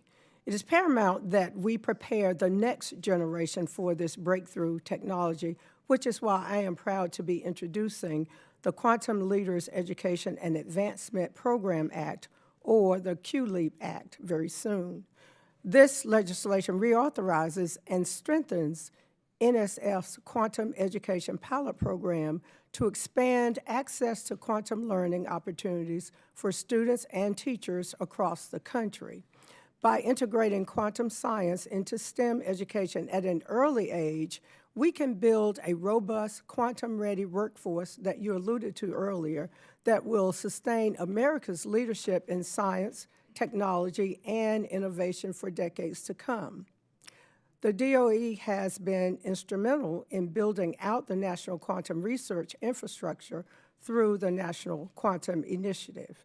So how is DOE helping ensure that the investments we make in research translate into a sustainable pipeline of students and educators with quantum literacy? I'm very excited about that direction that you're alluding to, and I'll offer a parallel. A few decades ago, there were a set of leaders that created something that is now known as FIRST Robotics. And the idea was to inspire students through technology by building robots and competing the robots with each other. And anybody who has gone to some of these events, it's a magnificent thing. It's an incredible thing. I think quantum has the potential to do something similar. This, for some reason, and I've been involved in the field for a long time, quantum sparks the imagination of people. There's an element of it of mystery and advancement. So it piques curiosity. And students have that curiosity around that. And because for the first time ever, now we have an amazing new instrument, these quantum computers that you can program, interact, and do things that you just couldn't do before. I think there's so much opportunity to use quantum as a vehicle, and we don't need to all become quantum scientists and engineers. Right. We want to be inspired into this world. But I just would encourage to continue on that vein, because it's not true for every field that it sparks the imagination of our kids, but this is one of them. And I think that that's really important. And the department will be, as I mentioned, will continue to be very supportive on the educational front. and working with our colleagues at the National Science Foundation too, and so on how do we inspire the next generation with quantum. Thank you, Dr. Gill. I yield back. Now, thank you, and I'd like to recognize the chairman of our Energy Subcommittee from Texas, Representative Weber. Thank you, Mr. Chairman. Under Secretary Gill, how does the department's reorganization and the broader Genesis mission elevate the importance and visibility of the Office of Science across the complex? Yeah, thank you for the question. So at the high level, sort of conceptually, as I was alluded to before, one aspect of it is aligning energy-related matters under their Secretary for Energy and focusing on science and advanced technology and innovation-related matters under my, the Undersecretary for Science.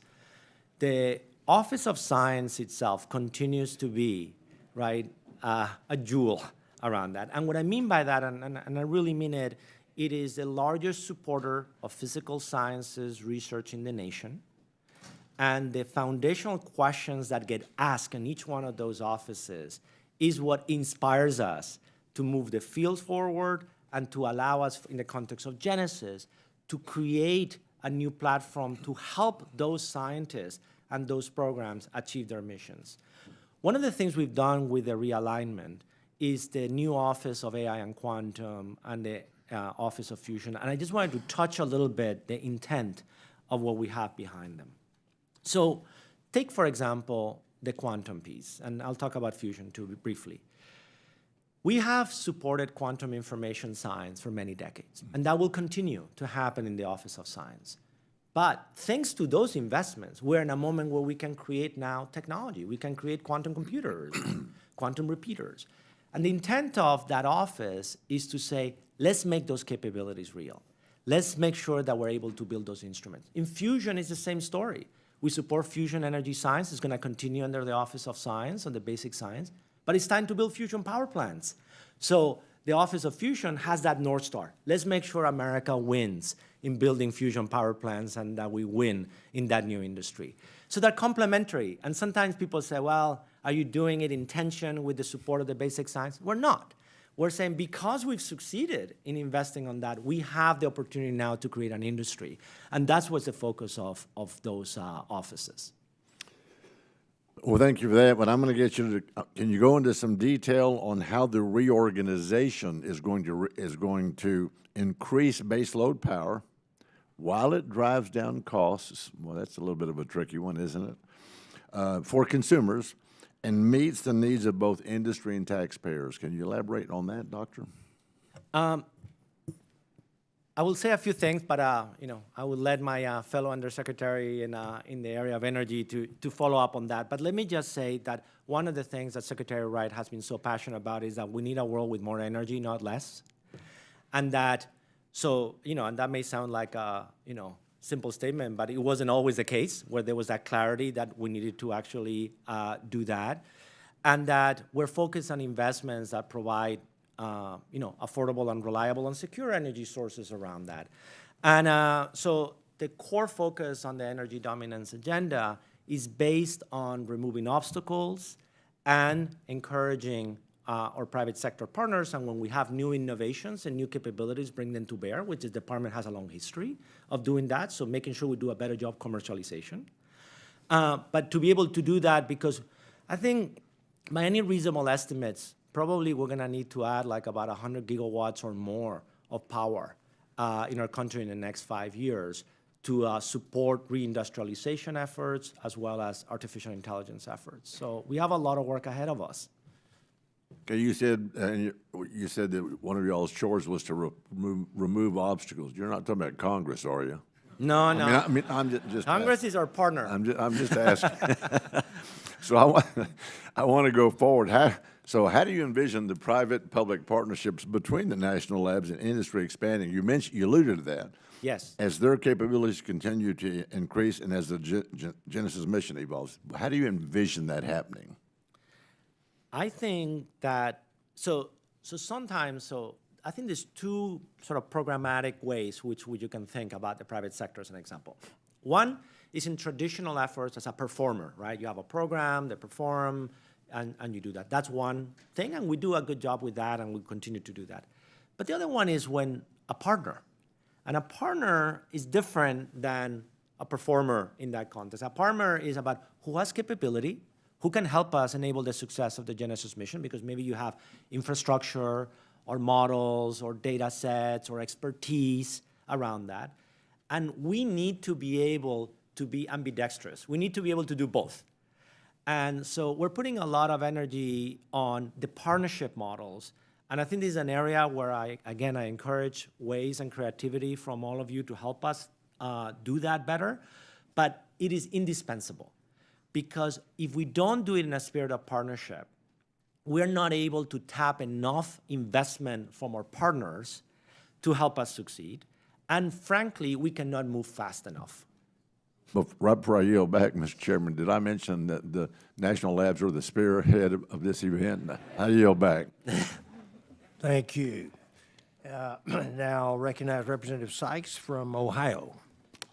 Thank you so much, Chairman Babbitt and Ranking Member for this committee, and welcome, Undersecretary Gill. Glad to see you here today. I want to go to something you just said. You said we need to encourage more energy, not less, which I agree. But why is it the prerogative of this administration to eliminate clean energy programs if we need more energy, not less? Well, not all energy is created equal. As the Secretary has alluded many times, there are trade-offs around that, and there are choices that one can make depending on the level of reliability and cost structures. And that's a complex question of what is the optimal trade-off, but I'm just saying not every electron is created equal, and there are a lot of important trade-offs that one can make on what to choose and how to generate them. Certainly. And what is the administration's position on what are the trade-offs? What are you, instead of clean energy, what are you focusing and highlighting? I think the focus overall is on creating reliable energy sources that have a high degree of affordability around that and security. And again, this field is a field of trade-offs, so depending on whether you're doing something in a small setting or where you need a lot of concentration of power to power a factory, the trade-offs are very different. So, Mr. Undersecretary, you are a scientist and most people are not. So if you could say that in layman's terms, is it natural gas? Is it nuclear? Is it fossil fuels? Can you be more specific? What does that mean, and what can I say to my constituents directly? Because that explanation is not something most Americans will understand. Well, I mean, you can look at the facts, right? Like the majority Can you of please power, share the facts? the majority of power, right, generation and across the entire spectrum, right? Not just for electricity, right, but for heat, for industrial production, and so on. The majority of that composition is composed of natural gas and coal. Nuclear is maybe 4 or 5% of the story. We're very committed to increase nuclear energy and bring a renaissance around that. We're very committed to increase also geothermal capabilities. In my portfolio, I'm speaking a little bit outside of my portfolio because that's not my area of expertise. We're very focused on advancing fusion, right? And I think hopefully, we can all agree that if we can crack that and make that happen, we would have a near infinite amount of, energy, and that would be fantastic news for the country. So those are like some of our priority areas, and I can speak of the area that I'm involved in, which is, advancing fusion energy. Great, and I'm going to get to that in a second, but I take some exception with what you're saying, because right now energy costs are at record highs for many Americans, and it seems like you're doubling down on what is already costing people a lot of money. So if affordability is in fact your goal, it seems like perhaps you should have some different objectives. So you know that Ohio has a strong partnership with the Department of Energy on nuclear energy, and namely through the Fission Surface Power project led by NASA Glenn in Northeast Ohio, and many on this committee, maybe not you directly, have heard that the road to Mars runs through Ohio. So for those in the room who are not nuclear scientists, or fission surface power cutting is cutting-edge technology that allows us to power infrastructure independently and off the grid. This project is aimed at enabling sustainable operations on the moon and Mars, but could also be leveraged for more earthly applications. This includes military bases and even communities at cyber attacks or natural crises. The Department of Energy's drastic reorganization raises serious concerns about the capacity to execute on critical projects, such as the fission surface power, which you said is in your wheelhouse, compounded by more than $8 billion in cuts to clean energy projects. So with all the questions that I've asked you, Secretary Gill, how will the DOE fully fund and work together with the Department of Defense and NASA Glenn to achieve efficiencies in harnessing fission surface power while also cutting clean energy research and activities? Well, I don't think any administration has been more enthusiastic about fission and advancing nuclear than this one. I mean, it's been a huge priority. We're quite literally restarting the fission industry in America, and including in the future SMRs and so on. So we're just very enthusiastic about restarting fusion power in America. Thank you. Again, Undersecretary, I appreciate your enthusiasm, and I see your enthusiasm, but enthusiasm does not turn into energy. So again, can you talk a little bit more about why the clean energy projects that are a foundation of the fissure surface power project has been eliminated without enthusiasm? I just don't have any. I haven't been involved. I don't have any specific. But you just said that this fissure was your. I was speaking about your fission. wheelhouse. I was speaking about fission because. Yes, the fission is. Excuse me. You said that this was your wheelhouse, so now you don't have any information, but you are enthusiastic. Precise, my wheelhouse in the energy domain is fusion, not fission. But, excuse me. Nonetheless, but yes, I was just alluding to the point where we're very excited and enthusiastic about fission as well as fusion and advancing that. Thank you. I yield back. I'd like to recognize Representative Herald from Colorado. Thank you, Mr. Chairman. Dr. Gill, welcome. What concrete milestones will Congress be able to use to evaluate whether the Genesis mission is succeeding or rather is drifting into some open-ended research initiative? All right, yeah, good question. So two things. On the infrastructure side, are we building AI flops? And what I mean by that is, AI computing capacity around that. I think we have very good FP64 double precision computation capacity in our supercomputers. We have relatively modest compared to what we need. Can we quantify those in terms of like what that goal should be, the AI flops, or? I think. Or should we be doing it? I'm not putting you on the spot right now. I'll be happy to get you a number, a precise number on that to get back around that. But roughly speaking, right? I mean, aspirationally, we need to eventually get to have enough capacity to do the equivalent of a couple 100,000 GPU equivalents, right? On that order. I'm not saying we have it all solved, but I'm just saying as a North Star, we gotta go in a direction where the number of AI flops increases in the department, because that's a capability we need. That's number one. What else? I think the second one is on the data sets. What is the growth of the AI-ready data sets that we have? I talked before about protein data bank. We talk about subsurface. Are we curating data sets? What's the size of them? How AI-ready they are? Second. Third, are we seeing models, AI models, capable of doing science and engineering? And you can count them in either on their capability, right, by their problem-solving capacity, and there's many evals and benchmarks that happen today, and also by the number. Our scientists and engineers have access to the very best models that do science and engineering around that. So those three, I would say, Within on the what platform kind of side. time frame? Say that again? Within what kind of a time frame should we be looking at this? Oh, no, I think we gotta look at this. Are we monotonically increasing on a quarter-by-quarter basis on this? And then the second component, those were very sort of platform-oriented discussions. The other one is, another thing to monitor is, what is the portfolio of problems that you're executing, right? Meaning, we are all talk about an AI for science, about AlphaFold. Are you doing 20 of them, 40 of them? What does that portfolio look like? Are you growing? Because that tells you that the scientists are adopting it, and the scientists are using the new methodology to problem solve. So those are metrics that I think would be useful to count on the platform side and on the sort of problem set side. That's great. That's very helpful for us as public policymakers to know what does success look like and how close are we to getting there. Can you give me, I'm from Colorado, and is Dr. Verdon here? Yes, Dr. Verdon from the National Lab of the Rockies. Great to see you, Dr. Verdon. Dr. Gill, can you give us some specific examples of how Colorado-based institutions like the University of Colorado, like National Lab of the Rockies, like Colorado School of Mines, will support the Genesis mission? What kind of partnerships will the DOE be structuring to leverage expertise in fusion, advanced materials, AI modeling, and quantum technologies? So, one of the areas that I would highlight, and this may be a recurring theme because it's close to my heart, but in Colorado, there's a magnificent quantum ecosystem.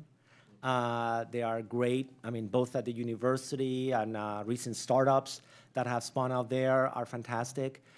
So, that's an area, for example. There are many areas where there's a lot of domain capability, but I'm excited about what Colorado has built in that space. And I think that as part of the Genesis mission, because we have as a goal to bring high-performance computing, AI, and quantum technologies together, that's an area where there's a lot of domain expertise, there's a lot of things that Colorado has to offer and the institutions there to bring to the table. So that's a good example. Not the only one, but it's a good example. Excellent. We'll definitely keep us in Colorado in mind. Last question.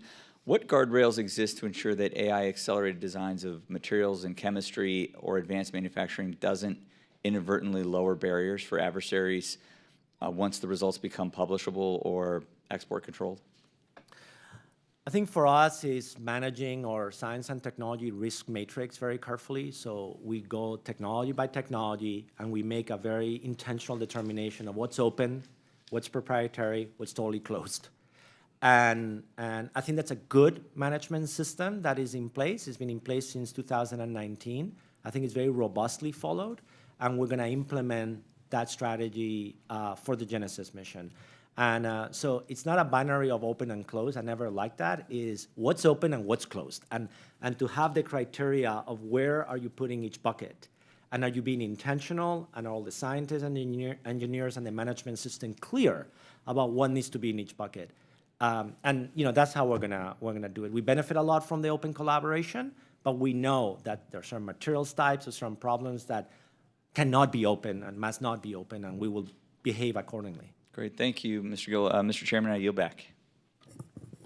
Thank you, sir. I'd like to recognize a gentleman from Rhode Island, Mr. Amo. Thank you, Chair Babin, and thank you to Dr. Gill for being here and all of the National Labs leadership for being here. It's good to see you all. Today, 324 days into the second Trump administration, is the first time that a Trump political appointee has appeared before the Science Committee this Congress. So I double down on what we heard from the ranking member, our great ranking member, who said that's unacceptable. Rhode Islanders, my constituents, shouldn't have to wait 324 days to learn why their energy bills are skyrocketing. And you all know that energy powers America's leadership in science and technology. It keeps the lights on in the homes of Rhode Islanders and warm during this very frigid winter already. But I have a message from my constituents in the 1st Congressional District. Energy costs are just too damn expensive. Last year, President Trump promised to cut energy costs in half within 12 months after taking office. Dr. Gill, President Trump has been in office for nearly 11 months. Are energy prices 50% lower than last year? Yes or no? I don't think there is any administration that has been more committed to energy production and reversing so that's no. the trends around that. So I would say that's no. And look, you're not the only person from the Trump administration who's been evading the promises that the president has made. Just last week, the president called affordability a Democratic hoax. But the American people know that's a lie, and affordability isn't a hoax. They know that residential electricity increased by 13% since President Trump took office. So how do we lower costs for consumers? Department of Energy workers are key. They fund research on the more cost-effective energy technology, help low-income households lower their energy bills by funding energy-efficient upgrades on their homes, and help maintain and improve our grid. So, Dr. Gill, do you agree that the Department of Energy and its workers are critical to keeping energy costs low for consumers? The Department of Energy has an incredibly important set of missions: energy, scientific discovery, and national security, and I could not be more proud to work at the department, and each of those missions make America better. Well, that's wonderful. I'm glad we can agree on that. Unfortunately, however, your words don't match President Trump and Secretary Wright's actions. Before your confirmation, they proposed cutting up to 50% of the department's workforce. Tell me how it's possible that firing half of the Department of Energy's workforce is going to fulfill the president's promise to cut energy prices in half for my constituents. I'm not asking that question. We know it doesn't help. The president has said that he has an energy dominance agenda and wants to expand all forms of reliable and affordable energy. Dr. Gill, do you agree with the president? That the president has an energy dominance? Yeah. Yes, and we're very proud of executing that. Well, then we need a strategy to match it. We need a strategy that works because, unfortunately, as we've seen time and time again, the president's action, President Trump's actions don't match his words. And, you know, the president says we need to expand all forms of energy, yet he zeroed out the budget for solar and wind technology research in his 2026 budget request. He says he wants energy dominance, yet he issued a stop work order to halt construction of the nearly 80% complete Revolution Wind project off the coast of Rhode Island. Thankfully, despite those efforts, construction is back underway and the project is on track to power 350,000 homes in Rhode Island and Connecticut. Look, Trump's poor choices are jacking up costs for consumers. Experts estimate that his plan to force fossil fuel power plants to continue operating past their retirement dates could cost ratepayers over $3 billion a year in 2028. This is not a strategy. This is not the right policy. Dr. Gill, do you agree that discovering new, more efficient ways to generate, store, and transport electricity will help lower energy costs for Americans? Yes or no? Look, I'm here today to testify on how we are going to build the most powerful capability that well, if you has got, had to allow us I'm gonna reclaim my time there. If you want to do that, you need the personnel, you need a strategy, you need to not undercut, right, the bold vision that we can have for this country. And look, I'm not putting it all at your feet. But you're the first person to show up here. If Secretary Wright was here, I would be saying the same thing because the actions are making life more expensive for the people we serve. And that's far more important than the agenda of a president. And so I encourage you to take this scientific leadership, the work that you've done, the ability you possess, and drive us to a more affordable future. With that, I yield back. Now recognize a gentleman from Florida, Mr. Franklin. Thank you, Mr. Chairman. Thank you, Dr. Gill. Good to see you again. Thank you for spending time with us this morning. Apologize for my voice in advance. Genesis mission is very exciting. I'm thrilled that it couldn't be coming at a better time in the country's history now. Like Mr. Fleischman, who spoke earlier, I have the privilege of serving on SST as an authorizer, but also as an appropriator on energy and water. So in that spirit, I'm eager to learn what you need from Congress and how we can effectively manage taxpayer dollars responsibly and effectively. So with that, a question regarding lines of responsibility with this project. Which DOE office, or is it yourself, who's going to serve as a single accountable program integrator for Genesis? And what authorities does that office have to direct or veto duplicative initiatives across the DOE enterprise? So I have been appointed by Secretary Wright and consistent with the executive order to serve as the director of the Genesis mission. Okay. So you can have me as the accountable person. Okay, so the buck stops with you. As you mentioned earlier, this is more than just a DOE initiative. How is DOE going to ensure Genesis activities aren't duplicating things that DOD or NSF or NIST may be working on?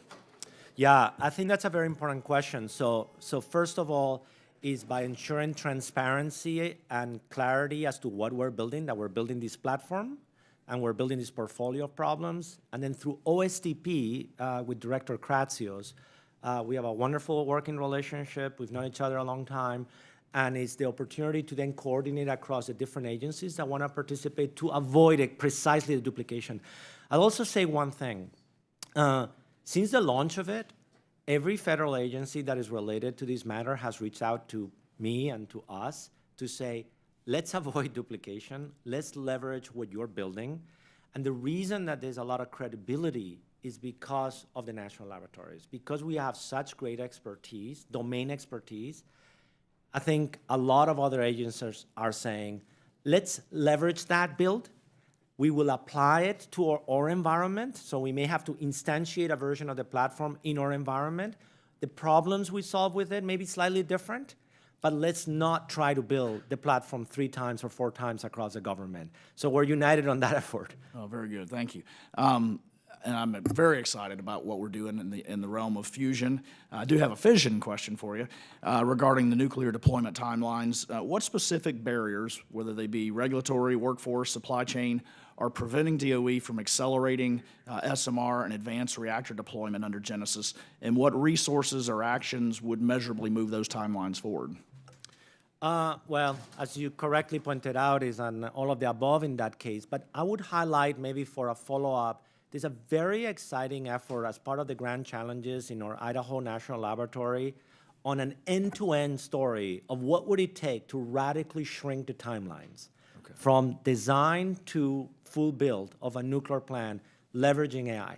So I'll just put it as a teaser. Maybe we'll be happy to follow with your office and share what that is, because it's really ambitious, but it is touching every element of it, right? From the conceptualization to what AI can use for permitting and so on, all the way to engineering, design, construction, permitting, and operations, end to end, a whole story of that. And it's really inspiring what they're trying to do. So that's in development now, or it already exists? It's in development. It's one of the projects that is in development now. Oh, great. I'd very much love to see that. I know our entire committee would. Regarding supply chain vulnerabilities, so which supply chain gaps, whether they be software, semiconductors, critical materials, pose the greatest risk to the Genesis timelines, and what resourcing from Congress would you need to help mitigate those? Look, I think unfortunately, there's a list there. I mean, critical materials, we've witnessed that. That's a serious issue. One of a portfolio of projects that we're kicking off is to find alternatives to some of those materials using materials design assisted by AI that are more earth abundant on that. So, but that's an area. And look, and this is an area I've been part of this industry for a long time, and I've been talking about it in semiconductors. Obviously, there's a dependency there on a long chain there that reversing decades of offshoring some of that manufacturing capability is going to take a while. And that's a critical dependency, right? Because it underpins quite literally every aspect of what we try to do. So those are two examples, like critical materials and semiconductors, that are particularly acute. Roger that. Thank you, Dr. Chairman. I yield back.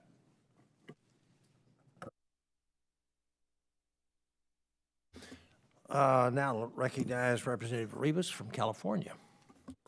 Thank you, Mr. Chair, for holding this important hearing today with the Department of Energy. I'm someone that also has a STEM background. I'm an electrical engineer, also trained at MIT, like you. I understand the importance of funding research programs, protecting scientific integrity, and continuing to innovate in our country. However, the Trump administration has waged a nonstop war on science. Instead of respecting science, this administration has attacked scientific integrity, research and development, and made draconian cuts to keep programs and projects. Under your leadership, DOE has terminated billions of dollars in projects affecting businesses and communities across the country this year. While the first major set of cancellations in May occurred before your confirmation, the much larger October terminations occurred after you joined the department. It appears that these decisions were just cold, calculated political decisions that the department did with little regard for how it would impact our nation's scientific integrity or energy affordability. Nearly all the October awards were from states that did not vote for Donald Trump, with 79 of these project cancellations coming from my home state of California. The highly political process leading to these terminations was a total departure from the standard, independent, and merit-based review that we expect from the Department of Energy. As the Undersecretary of Science, do you rely on qualified and experienced scientists in innovation, infrastructure, AI, science, and technology in their expertise to assist the nation in advancements and research? Absolutely do. So the construction of the Genesis mission, every aspect of it is led by the extraordinary scientists and engineers and program officers that we have, and we rely on that expertise, of course, yeah. Very important, yeah. So would you trust the expertise of 1,900 scientists from renowned institutions like the National Academy of Sciences, Yale, MIT, Harvard, the Carnegie Institution for Science, who, because of the Trump administration's actions, say that a climate of fear has descended on the research community. Researchers afraid of losing their funding or job security are removing their names from publications, abandoning studies, and rewriting grant proposals and papers to remove scientifically accurate terms, such as climate change, that agencies are flagging as objectable. What I can share with you is the enthusiasm. I mean, today we had the 17 lab directors here, and the enthusiasm that people in the community have and on applying and building what we're going to create in the Genesis mission to help them do their science better and to do engineering. And I think that that should not be lost. We are in a very special moment where there's a real inflection point on how science and technology are going to be practiced. I think the purpose of today's hearing is to understand how urgent and important that is, and just how motivated and united we are actually across the department and the community. And I would say beyond, right? In my conversations with industry, with academic leaders, this is a huge priority across the country. And that enthusiasm is what I want to be able to transmit, is what we're going to create and what we're going to build and what we're going to deliver. And I think it will come in the test of time. I'm convinced that people will come back and realize that that was a before and an after of how we practice science and engineering in our country, for the better. I just want to make sure that you're aware of this concern. You know, like I mentioned, these 1,900 scientists that are concerned about the direction that the department, not just your department, but science research in the United States. You know, we're losing scientists to other countries because of the administration's actions. And I'm concerned. You know, I grew up in a country where science and we were the leaders in science and technology. When I was an undergraduate in engineering, we were proud of that, and I want that to remain. I want us to remain that leader, this country to remain the leader. You're not going to find a person that is more proud of the science and technology ecosystem of America. We are the leaders in that space. It's a contested space where there's a lot of people like challenging for that leadership. And what we are doing with the Genesis mission is to lay the foundation and build it and deliver outcomes that will ensure I understand, but I think actions actions speak louder than words, and this administration and the Department of Energy are helping to ensure that instead of leading the world, we're ignoring facts, punishing hardworking businesses, and departing from the independent, merit-based view we expect of the scientific community. And with that, I yield back. I'd like to recognize the gentleman from Florida, Mr. Webster. Thank you, Mr. Chairman. Thank you for this meeting. Appreciate it. Dr. Gill, what guardrails is DOE putting in place to ensure that the AI systems developed under the Genesis mission provide reliable, verifiable scientific results, especially as researchers across labs, universities, and industry begin relying on shared models? Yeah, that's a great question. One of the wonderful benefits that we have in the Genesis mission is that we are anchored in physical reality. And what that means is that when we push AI models to do science and engineering, we have the wherewithal and the methods and the environment in our national laboratories to test whether that prediction or that hypothesis is actually true. So I think that that is a really special attribute of doing AI for science and engineering, is that in the end, reality pushes back and tells you whether what you said is true or not. And that basically is an implementation of the scientific loop in steroids to ground as what we do. Because no matter how much we push and invest in AI, if it's not accurately predicting how the physical world behaves, it's getting it wrong. And so that's a virtue that we have. Whereas in other areas, when you're doing language interactions and predictions back, as you know, that's very complex, right? Whether what is being said is true or not, and so on, is subject to interpretation. But fortunately, in physics and chemistry and mathematics and engineering, we have a way to close that loop with, I think, pretty good success. So Genesis calls for developing self-improving AI models. how will DOE ensure these models are trained on authoritative data and produced reproducible results across different tools, labs, and commuting environments to ensure proper compliance? What's going to guide us is the reason we're going to be able to do that is the quality of the scientists and engineers that we have. So there is a supervision which is guided by the expertise of the humans of saying what is high quality, what's not, what's bad data, what's good data around that. So, unlike in AI, in traditional AI, when you're just taking for example, all the text from the internet, there's a lot of stuff in there that is just like bad data and bad information and so on. But here, we're going to be guided by the expertise and the scientific instruments of our experts in the national laboratories.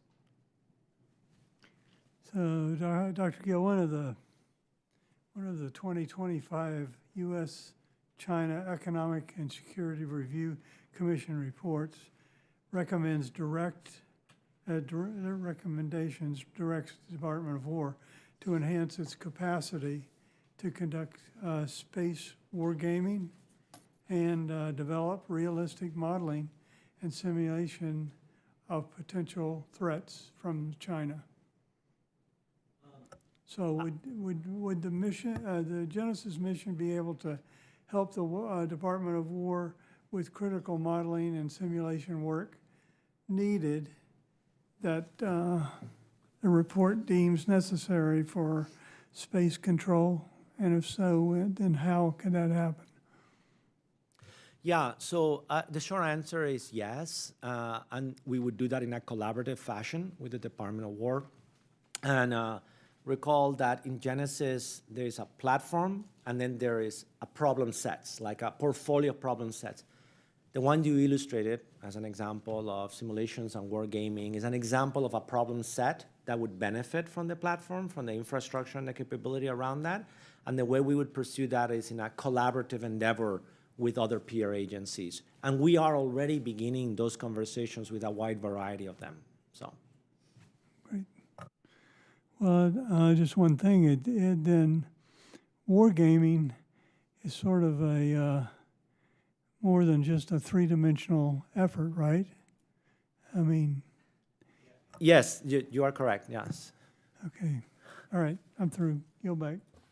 Yes, sir. Recognize Representative McBride from Delaware. Thank you, Mr. Chairman. Good afternoon, everyone. Thank you so much to you, Mr. Chairman, and to Ranking Member Lofgren for bringing us together today. And thank you so much to our witness for being here today to talk about American leadership in science and technology through the work at the Department of Energy. Established in 1977 in response to rising prices and a growing energy crisis, the Department of Energy has long served the American people through its promotion of sound research that follows the scientific process, meaning that it does not pick winners and losers at the beginning, but instead pulls on all threads systemically to find the best answer. Earlier this year, the administration announced that energy dominance is a priority. To accomplish this, though, the Trump administration has been spending its time pulling the plug on energy projects, rearranging DOE, and on compiling and releasing reports that counter peer-reviewed scientific findings. All this is happening at a time when our energy infrastructure needs reinforcement and when we should be working to get all forms of energy on the grid. Instead, Delawareans and Americans across the country are going through their mail to find their energy bills have shot up, sometimes as much as 20%. The Department of Energy should be strengthening its commitment to research, innovation, and modernization, not sidelining the critical work and scientists who have carried that torch for decades. As we move forward, we must recommit to policies that put evidence-based decision-making and American innovation at the forefront of our energy strategy to ensure U.S. leadership in science and technology through the work at DOE. Dr. Gill, in a 2020 interview as the director of the Smarter Energy Research Institute and the director of Energy and Natural Resources at IBM Research, you stated that, quote, "We as the human community have other big challenges that science and technology can help us address, like climate change," end of quote. Earlier today, you reaffirmed that climate change is real. I agree with you. I agree with that. Today, wind and solar are among the lowest cost and fastest sources of new electricity generation available to deploy in the U.S. And DOE's own data shows that wind and solar help to keep electricity prices lower than the national average while meeting peak demand. I understand that the president's budget request was produced before your confirmation, but I want to ask you about the decision to submit a budget request that zeroes out wind and solar technology research from the department's budget. So as the department's principal advisor on science and technology, do you agree that the department should no longer support innovation in solar and wind technology? So look, at the level of, I'll stay within my purview. At the level of supporting research and discovery on ways to advance a wide variety of forms of energy, including solar and so on, that is something that is going to continue to do that. As insofar as when there are large-scale projects, that depends on a whole complex set of factors as to the economic viability, the density of the project, or what needs to be done, et cetera. So I can't comment generically around that. But if you're asking the question, will we continue to support basic science that can advance and make a difference on all forms of energy? Because in the end, look, in the Office of Science, we support things that are very fundamental, like fundamental materials, fundamental catalysis, as an example, as a process. Those advances then permeate to a wide variety of applications, not just in energy, by the way. So that's our mission. We're going to continue to do that.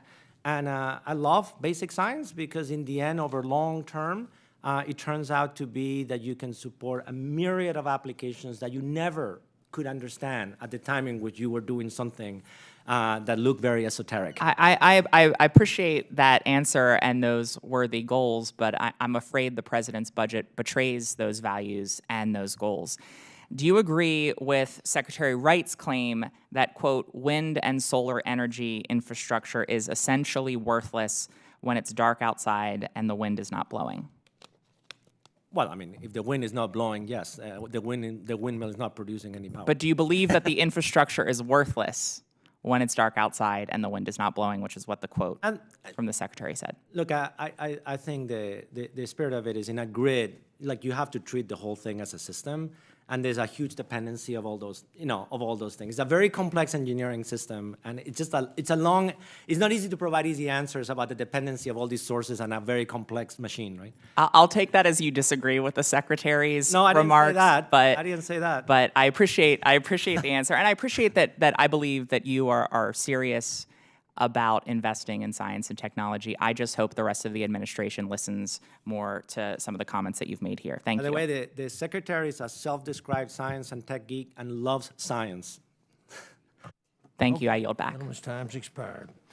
I recognize Representative McCormick from Georgia. Doctor? Thank you, Mr. Chair. I love this topic. It's never what the questions that are prepared for me, but the questions that are interesting. We want to talk about science for a second. Is nuclear part of scientific discussion? Yeah, of course. Nuclear energy is a huge part of our scientific endeavors, and then, of course, as an energy source in addition. Of course. So when we talk about, it was just brought up, wind and solar. Wind and solar. How many solar panels would it take to power one AI supercenter or a processing center, a data center, something like that? How many solar, how many roughly acres? I don't know the exact number of like how many hundreds of acres, we would need to do that. Is there a parabolic energy consumption going on in America right now? A parabolic increase in energy consumption?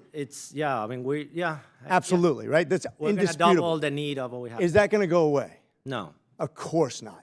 So I want to have a real discussion instead of a fabricated one based on carbon emissions, which are going to happen one way or another. Now, it's interesting. A Democrat physicist who wrote a very good book called Unsettled, named Coonan, who was on Obama's climate control panel, wrote a very good book on science and how we've warped science into something it's not. That we're paying universities to do studies without peer-reviewed science that's talking about global warming that are not accurate. We could talk about how many hurricanes there are. We have fewer. The impact on human society and life in general, if it's a negative or a positive, whether we can stop it, what kind of cycle we're on, that's science. But when we warp science and we try to pretend like we know what we're talking about based on inconclusive studies, that's not an honest discussion. It is my belief, and I want to know if it's your belief, that we cannot power the future of America without nuclear energy as the primary source of really exponentially increasing energy production. Would you agree? I think nuclear today represents, I think, 4 or 5% around that. Like we would. I'm talking about the see it future. double the future. Yeah, we would like to increase it, both nuclear and fusion as well. Is it realistic to think that you're going to increase exponentially power production, which we need, which we can't avoid if we're going to be competitive with the world market, without nuclear? I think nuclear is an essential element of our power ecosystem. I agree. I'm not against solar, I'm not against wind, but when I look about the realities, the impact, the cleanest energy source, the biggest energy source, of course, Georgia leads the way. We're the only state in America that has actually produced power plants in the last several decades, but we're way behind because we've had people throw roadblocks in there. We think we can close down clean coal, we can close down natural gas, we can do other things that are, somehow or another, we're going to get down to living in teepees and cooking our fires somehow without even burning wood to produce energy. It just doesn't make sense. I want to have a reality check on this. I think modular reactors, the security, plugging in old nuclear-powered ships into the grid instead of scuttling them. I want to have a real conversation about the future of science and how we can recondition nuclear waste into something actually usable again. That's real science. That's actually addressing carbon science too if they want to. But let's have a reality check when we talk about all the energy sources and the carbon reduction, how it impacts the world. We outsource rare earth minerals to China. If we insourced it, it would be much cleaner. We're going to consume the same amount regardless, but we don't have an honest conversation. We'd rather regulate it here, let somebody else do it, have them control our future, and at the same time do it with more pollution. Yeah. That's the dishonest conversation I think we're having from the other side of the aisle. Would you agree?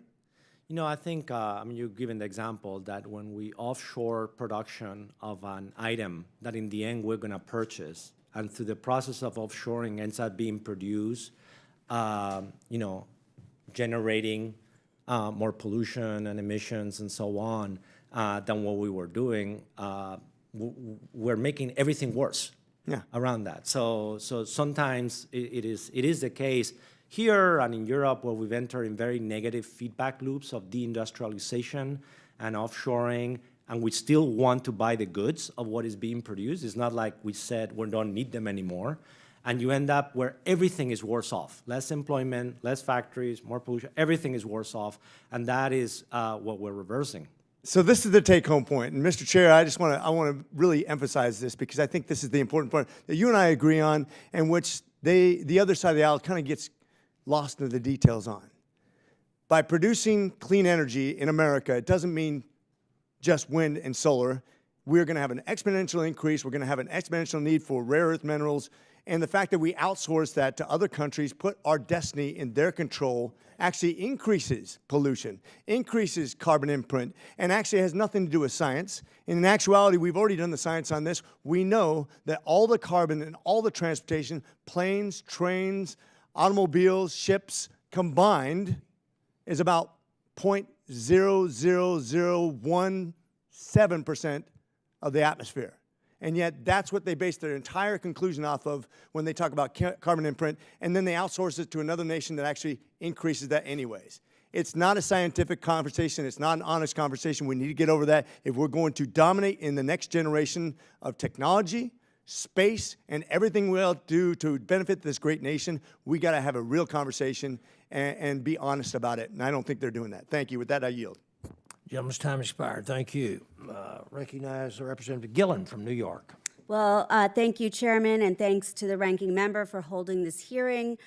Thank you, Undersecretary, for your service and for being here today. My name is Laura Gillen. I represent New York's 4th Congressional District on Long Island. I immediately have to take issue with my colleague, Mr. McCormick's comment that we are not seeing an increase in hurricanes and superstorms. In fact, I watched a good portion of my district washed away to shore because of Superstorm Sandy. And in fact, I think climate change is real, and I think any scientist would agree with that comment. However, usually this tends to be a more bipartisan committee where we agree with each other, and I was pleased to to hear the chairman. I was pleased to hear my colleague, Mr. Weber, earlier talk about the need for the United States to maintain and even enhance its dominance in fields like AI and quantum computing. However, the dramatic cuts we've seen to research and funding for our universities is contrary to that goal and to the goal of the Genesis mission. So I would ask you, Undersecretary, to use your very powerful voice to advocate to increase funding for these very important things to make sure that we can maintain that excellence and that dominance in these fields. America's ability to lead the world in AI depends on quantum computing, and Long Island, which I represent, is emerging as a powerhouse and a national leader in this space. And we have one of the 5 national quantum research centers at Brookhaven National Laboratory, and we are the home to Stony Brook University, which just received $300 million from New York State to establish a quantum research and innovation hub. Just recently, I introduced H.R. 6351, which is a bipartisan bill I'm proud to advance with my Republican colleague, Congressman Jay Obernolte of California. And our bill will promote regional quantum hubs on Long Island and across this country by fostering partnerships with the private sector and harnessing innovation to grow our economy. So this bill will update the National Quantum Initiative and to help promote regional innovation corridors. And I'd like to know if your office will commit to working with my office about this bill and on ways we can work together with the administration to advance this important initiative, not only to the regional quantum hubs, but also to our nation's dominance in this field. Thank you for the question. As a New Yorker of 22 years, I'm also very proud of the ecosystem in science and technology in New York. As you correctly said, Brookhaven is a fantastic lab, and in quantum, they do amazing job. In terms of some of the new investments, I announced just a few weeks ago the renewal of the National Quantum Initiative Center, $625 million, and Brookhaven is a recipient of that. So I'm counting on a lot of fantastic work there. And yes, I'll be delighted to work with your office on the reauthorization and on these topics. Thank you, Undersecretary. How will DOE continue to prioritize investments in regions with existing strengths in this field, like Long Island? Well, when we look at, let's bring it back, for example, in the Genesis mission as a context, we look at the world as capabilities. Who has capabilities? Who has strengths in terms of either scientific infrastructure or expertise, right, or scientific instruments around that, and problem sets that are of great relevance. New York State and in Long Island, with both Stony Brook and Brookhaven, there has a lot of capabilities in there, so I think it's in a good position to contribute to the success of it. But yeah, I think it's to continue to foster those strengths, and the capabilities speak for themselves.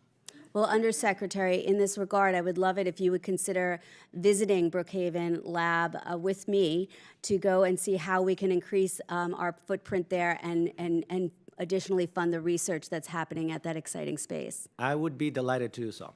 Excellent. We'll give your office a call. Thank you, Undersecretary.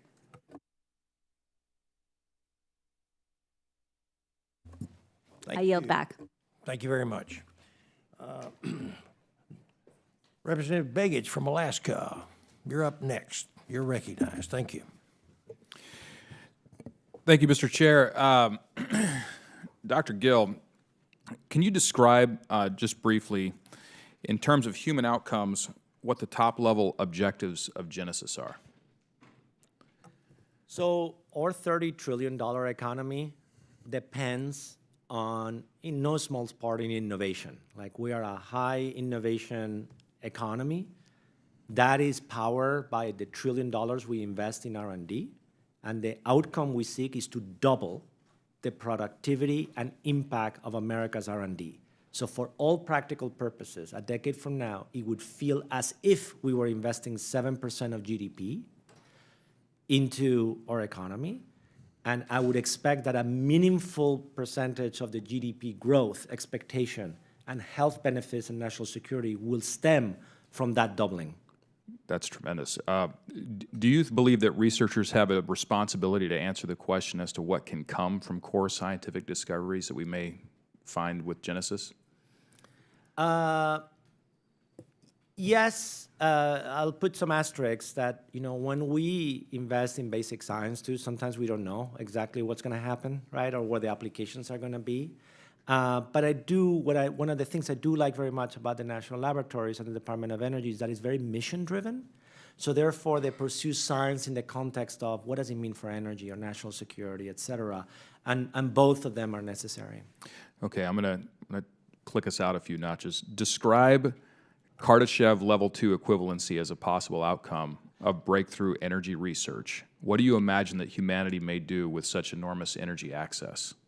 You mean, if we could harness all the energy of our, Well, or the our solar equivalent, system? the equivalent thereof, right? Well, With fusion, I can't even imagine, like, as even type 1, just even harnessing a fraction of what we have here on Earth, that would be transformative. I mean, look, if you look at, like, fusion as an example, it's just hard to overstate if we could overcome that. That would be a civilization-altering event, right, of what it would mean, and our ability to scale out. But in the end, as the Secretary always eloquently says, like, energy is life, right? And our ability to expand dramatically or be able to harness an increasing amount of the capacity that the Earth or the solar system or going beyond, I can even think, in the end, we're going to be rate limited by energy, right? So that would expand the possibilities of humans in every way that we want to take them. Agentic recursion carries the promise of incredible efficiency and parallel branching in the pursuit of accelerated solutions exploration. But such an approach has the potential to outrun oversight by researchers and safety teams. Do you have any concerns about unbounded agentic capabilities?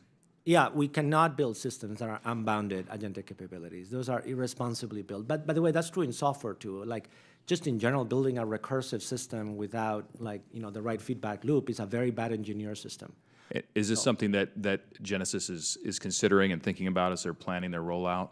Yeah, but we're going to build robust, high-quality engineered systems. We're not going to build like a, An unbounded recursive okay. system. That is just very bad engineering practice. So fear of action by adversaries as a motivator for investment decisions is understandable, but do we have any strategy for how we will address adversaries who eventually make the same breakthroughs that we're expecting to make? To run faster. So the answer is so we do a lot, as I forward. alluded before. We're going to do a tremendous amount to protect what we're creating, and we're building our security infrastructure for the Genesis missions from day one on every aspect of it, on physical, cyber, personnel, intelligence, counterintelligence, all of it. But whether we succeed or not as a country on this is in our ability to get our act together and execute and run faster. Thank you. And just as a concluding remark, I think it's important for us to ask the questions, what are we going to do with what we discover? Mm-hmm. I think that's just as important as the discovery itself. And I would encourage the teams involved at Genesis to start to explore the answers to some of those questions. And with that, I yield back. Thank you. I just want to assure you that aspect of it, just to assure you, is like there are the twin aspects. There's a bill element and the what for. And that's the portfolio of problems. Is all intentional as to what problems are we trying to solve. That's good. Great to hear. Thank you. Okay, thank you. I'd like to recognize the representative from California, Mr. Whitesides. Thank you, Mr. Chairman. I want to start by recognizing my colleague, Representative Begich, for raising the Kardashev scale. I thought I would be the first one to raise that, but you beat me to it. I would note that the Type 2 is capturing all the power from the sun, from our local star. So I commend you on that reference, sir. Yeah, thank you. Okay, my name is George Whitesides. I'm the congressman from California's 27th district. I want to thank you for appearing before us. I appreciate people of your caliber stepping up for our country to take on hard jobs, working on behalf of the nation. Part of that hard job is, of course, congressional oversight. And unfortunately, there is much for us to discuss on that today. I'd like to focus my time on the critical issue of energy affordability and how transparency, or a lack thereof, at the Department of Energy increases the cost that working families, small businesses, and utilities pay for their power. Over the past year, DOE has terminated billions of dollars in federal energy grants, citing internal financial reviews and conclusions about economic viability. These actions include cuts to projects like ARCHES, California's hydrogen hub, which would have built a clean energy economy across the state and in cities like Lancaster, California, which I represent. These were projects that went through public vetting, attracted significant private sector investment, and supported thousands of good-paying jobs. They were selected precisely because they could contribute to a more diverse, reliable, and ultimately lower-cost energy mix. Most importantly, the cancellation of these plans drives energy costs up. Will the department commit to release the rationale for canceling the hydrogen hub projects in California and the Pacific Northwest? Congressman, I will relay your request around that. I haven't been involved in any aspect of the whole process, but I will take your request and get back to you on that. Please do. The financial and scientific analyses behind many of these determinations have been kept secret, and utilities, state regulators, and markets feel it. That risk ultimately shows up in higher electricity prices for my constituents. So I would appreciate that. I want to talk a bit about the Genesis project. I want to talk about model inversion. What are you doing to ensure that a finished Genesis AI model cannot be tasked to reverse engineer the sensitive or dangerous government data it was trained on? The hierarchy of that is depending on whether we intend that model to be part of an open science effort, whether it's proprietary or classified. And each one of those then has a completely different protection mechanism where we will treat the model in the same way we treat restricted data. Basically, it's just not available to anybody that doesn't have either a right to know or a right to access around that. Will the private companies be allowed to export model weights from finished Genesis models? I've heard that they might be. Again, that will be regulated depending on what context. If you're doing an open scientific effort, like we would just intend to publish the data, like it's very standard, obviously, in open science work to make the data sets available. The fact that they're encoded in a neural network is not fundamentally different than one. So but you'll if it's have proprietary or classified, that will never happen because we're not going to allow or treat. Look, models are data too, so we will treat it with the same level of access control that we treat data. How many? So you'll have discrete subject level models? Is that the plan? We will certainly have. These are going to be hybrid models, so it's not going to be one single model to rule it all. I think the tricky part is that you're not going to have single models. Sorry, you're not going to have discrete models. You may have mixed models, and there I think you do have the danger that you could have inversion out. Well, we will have a whole variety of models. I mean, maybe just to clarify, it's not going to be one single LLM that has everything, right? So there will be, domain models where there may be a chemistry model that's very specific. But to just be clear, if that model is being trained with, like, say, an open scientific data sets for chemistry, well, that model will be available openly in the same manner. But if that was trained with proprietary, we're not going to mix and match. We are cognizant of the fact that, like you said, you can reverse data sets from access to the models to query. So we will treat models like we treat data, right? Because in the end, the way I always look at models is it's just a different representation of the data, right? You're just encoding it in the weights of the neural network, and you're establishing semantic connections between these data. So I'll have 20 seconds. So there's no back propagation between sensitive data sets and private companies. Is that accurate? Yeah, we are not going to allow, whether it's confidential data from a specific area or a partner, or let alone classified, that's a whole other ball of wax. We're not going to allow that to go and flow in an, sort of like an uncontrolled manner to a party that should not have access to the data. We know that models represent data, so we will treat it like we don't share data sets to the people that don't need to have it. I have a few other questions which I'll submit. For the record, I yield back. Thank you, Mr. Chairman. Yes, sir. Thank you.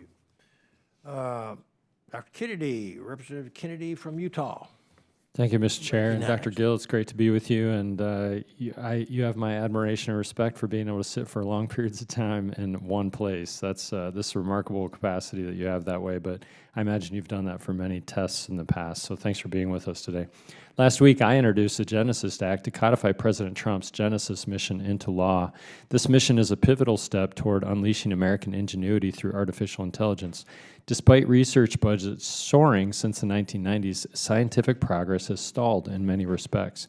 To beat China, we need a new focus. Genesis will use America's great technological advantage to dramatically improve our nation's national, economic, and health security, including biotechnology, critical materials, nuclear fission and fusion energy, space exploration, quantum information science, and semiconductors and microelectronics. While I'm very excited about the possibilities of AI and the constructive role the federal government can play, states like mine, Utah, have already been leading the way, establishing innovative regulatory approaches that power economic development while maintaining important safeguards. The federal government should treat states like partners and not adversaries as we use AI to power economic progress.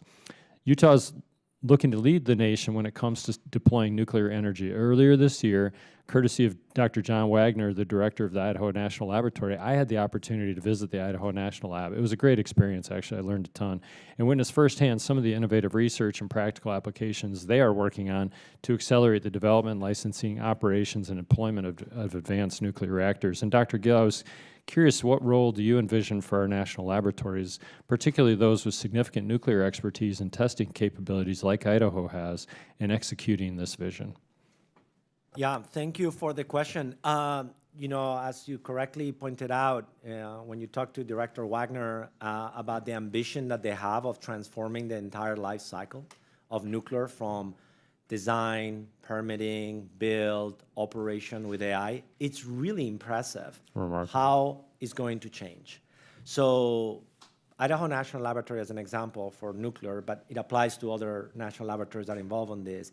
This area of nuclear, improving the overall productivity, the safety, the efficiency, the economics of fission overall, including also SMRs, is going to be a big priority. So in our 3 buckets of applications of the Genesis platform to solve problems in energy, nuclear is going to be a big one. So nuclear, the grid, fusion, those are big areas where we're going to put a lot of energy, but this is an area that is a big priority. I was heartened to hear that you meet weekly with the directors of the labs. I think that's outstanding coordination, and I was also impressed at the Idaho National Lab that by July 4th of next year, they hope to have an SMR. Nuclear reactor in the works, and I was in that chamber that could feasibly be a reactor within the next few months. So I also had a question about, I'm a big believer in accountability and tracking. How will the department ensure that we're hitting the key benchmarks and maintaining an edge over China? Yeah, so we are going to implement, so first of all, there's a system of accountability with a single owner, like with a single throat to chuck, which is me, and you can hold me accountable to making sure that we're delivering those.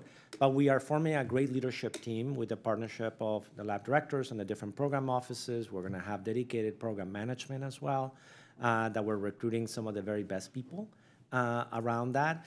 And then obviously there's associated with that, we have very quantitative metrics of what it means in terms of platform capability, the execution of the portfolio. And we are gonna run with a tempo in terms of an agile methodology of executing things where every week matters. And we gotta see progress, like I mentioned before, on whether it's AI flops or the compute capacity going up, the model capabilities going up, the data sets that we're curating, the execution of the milestones of the portfolio of problems. So we are going to implement it with all the best practices, and I'm going to try to bring all the expertise of executing things in the private sector, but recognizing that the public sector is different for a reason, but is still maintaining a tempo and an accountability to deliver what we need to deliver. Well, I think we have the right guy for the job. Thank you for being that way. The last question is, particularly Western states like Utah, we will be key to delivering the energy production needed to power AI. How does the department intend to work with states to make sure we have the infrastructure in place to actually deliver on this promise? I think states, one of the things I've been so pleased to see over the last few decades is the role that states are playing now in science and technology. And now, obviously, with the interdependency of energy and computing, where they're like the two sides of almost the same coin, I think the policies that states choose and the capabilities that they build will be the determinant factor in enabling things like Genesis to be successful. I really believe it, we will not be successful without the states, right? Because they have certain capabilities, whether we're talking on workforce or infrastructure or investments that they can make that are gonna be necessary to move at the scale of the whole country. Thank you, Dr. Gillen. Thank you, Mr. Chairman, for convening this hearing, and I yield back. The gentleman yields back, and now we go to California to Representative Friedman. Thank you, Mr. Chair, and thank you so much, Undersecretary Gill, for being here today. I really appreciate your passion for scientific research and your acknowledgement about our challenges around energy. One of the most troubling aspects of DOJ's reorganization has been the elimination of the Office of Clean Energy Demonstrations, or OCED. In fact, OCED was established in law as part of the Bipartisan Infrastructure Investment and Job Act because DOE unfortunately had a bad track record of managing large-scale demonstration projects. So Congress, on a bipartisan basis, established OCED to take those lessons learned and to manage future demonstration projects in a more systematic and fiscally responsible way. It seems to me that dissolving that organization is questionable, legally speaking, and it will hamper DOE's ability to effectively address the administration's own energy priorities, such as ensuring the success of the next generation of nuclear demonstration projects. So I'm wondering if you can explain first how the elimination of OCED is consistent with the law, and secondly, as the department's principal science and technology advisor, can you explain how the elimination of OCED furthers the department's efforts to, in the DOE's words, accelerate scientific and technological leadership? Thank you for the question. I was able to check on that. OCED is not going to be eliminated. Okay. So how will that then coordinate with DOE, and why was that announcement, why was that even made? I don't know all the details on the communication around that, but I can just tell you, like, that's one of the things I was able to check, and it's just not going to be eliminated. Okay, I appreciate you checking on that before coming here. Thank you. I want to go back to the question around climate change and fossil fuels. So fossil fuels are by nature limited. They are a resource. They're traded. And because of that, they are inherently price volatile. And we've seen prices fluctuate wildly over the years, most recently with natural gas, in fact. Whereas renewables, on the other hand, are unlimited by nature. And once their initial investments are made, they're price stable. And every metric shows that they lower costs for consumers who are already cash strapped and do so into the future without that kind of a question about volatility. Not to mention, of course, the climate impacts that are undeniable, despite many of my colleagues on the other side of the aisle trying to deny that climate change exists. I'm happy to hear you recognize that it's a real thing, that it's causing, has the potential to wreak havoc on our planet, and we've certainly seen that. Talk to any airline pilot, they'll talk to you about turbulence and the increase in that.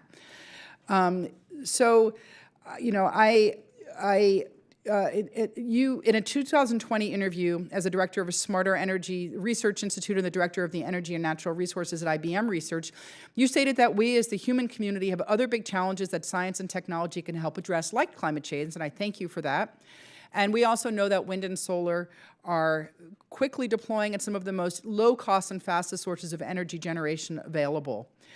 I understand that the President's budget request was developed before your confirmation, but I was concerned to see the budget for wind and solar cut to zero.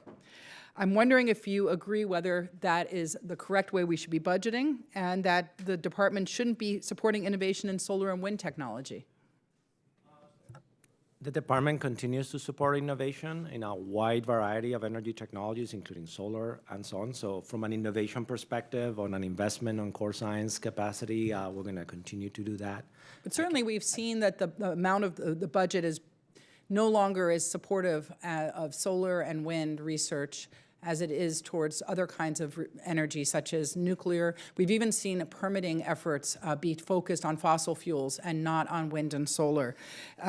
Secretary Wright claimed that wind and solar energy infrastructure is essentially worthless when it's dark outside, when the wind is not blowing. And you heard that quote earlier, and someone asked you, and you gave a very factually accurate answer talking about the entire grid and reliability, and that was very clever of you, but it didn't really answer the question as to whether you agree that wind and solar is unimportant, as seems like the Secretary is implying, and that I just want you to reinforce whether or not you think wind and solar plays a key role in energy reliability and in cost, and also whether distributed energy is important in areas like mine, where our utilities have to power down because of wind events, and when, because of natural disasters, we sometimes have communities that are cut off from the larger grid but need local reliable energy to run hospitals, to run emergency stations. How important is wind and solar in those kinds of equations? I think a big part of the spirit of what Secretary Wright talks about is that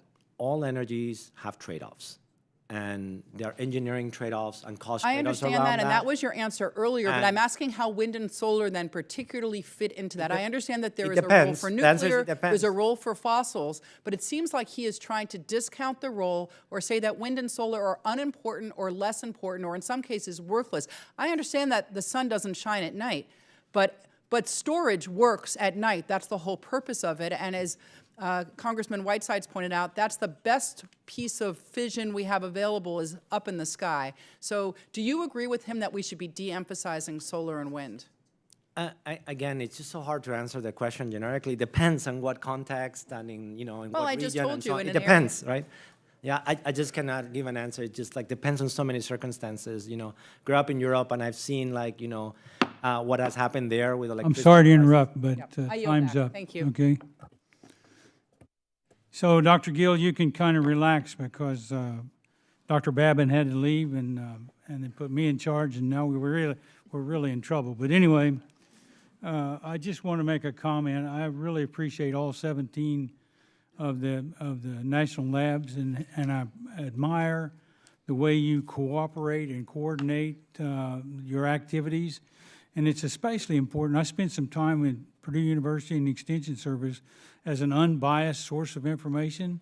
And so I think you maintain that. So it gives me great confidence in our country and our ability to stay ahead of the world. And for some of the comments you've made, some of the other comments that have been made. So I really appreciate the work that you do. And I've had the opportunity to work with Paul Kearns out of the Argonne National Labs, and he shared what all of you do. So very proud of you, and thank you for being here.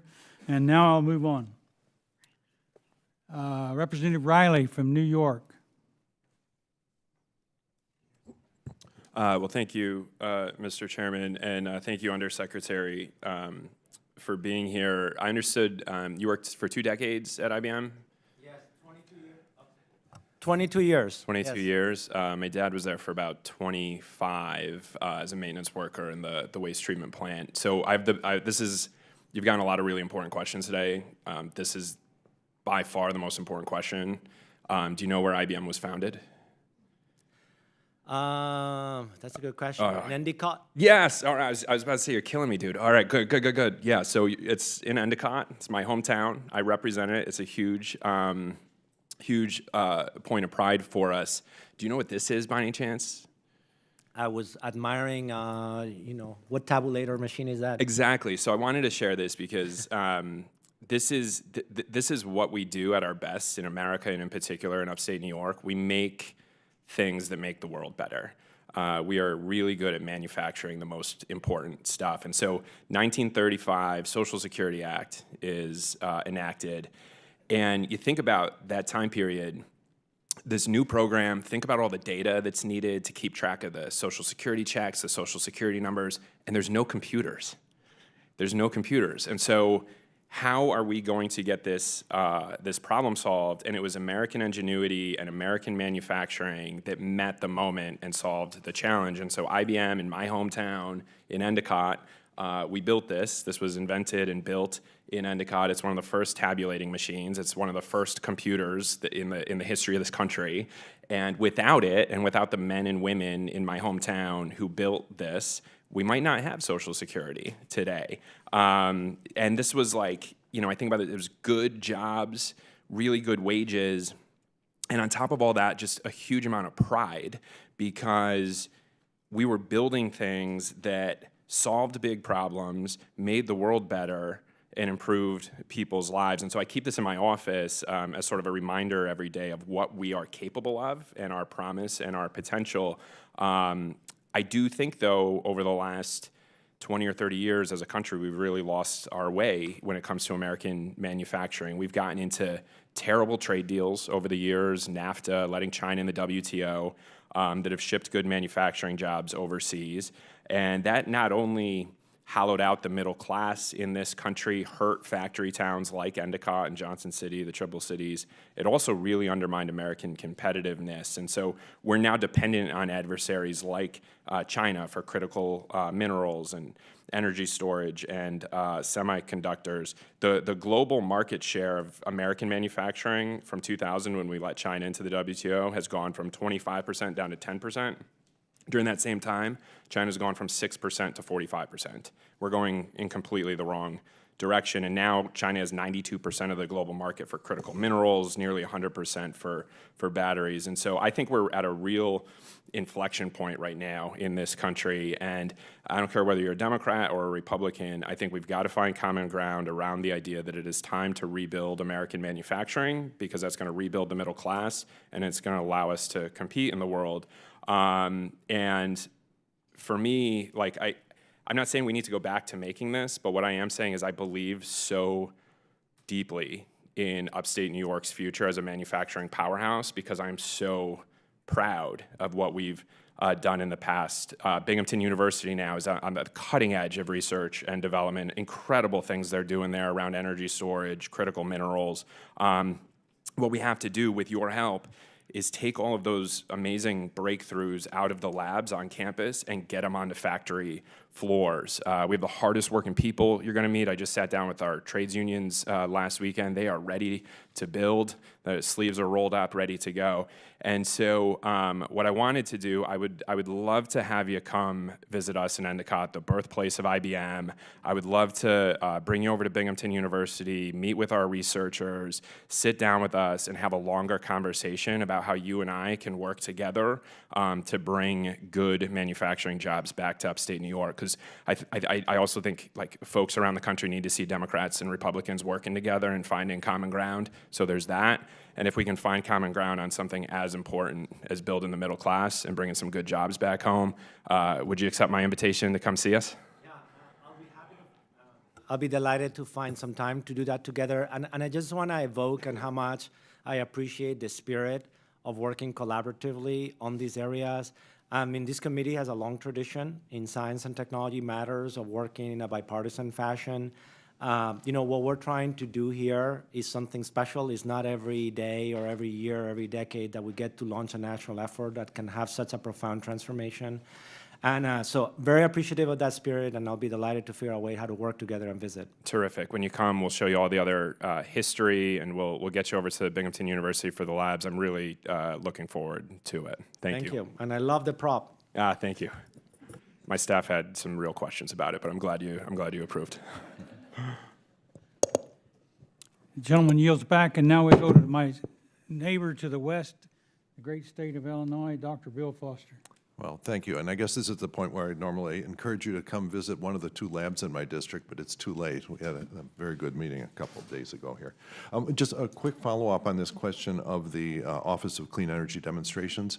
I was looking at the org chart. It is not there. It used to be there on the org chart that we apparently is on. So if you could just come up with the actual head count in the past and now, what the plan is, and not just for that piece of the org chart, but for just all of the boxes on the org chart, what the manpower projections are going to be, which I presume you must be doing for preparing budgets.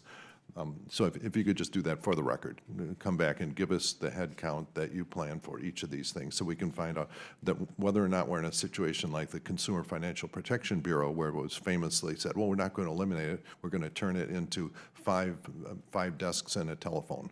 Okay, we want to make sure that its capacity is there, and not just that there's a place on the org chart.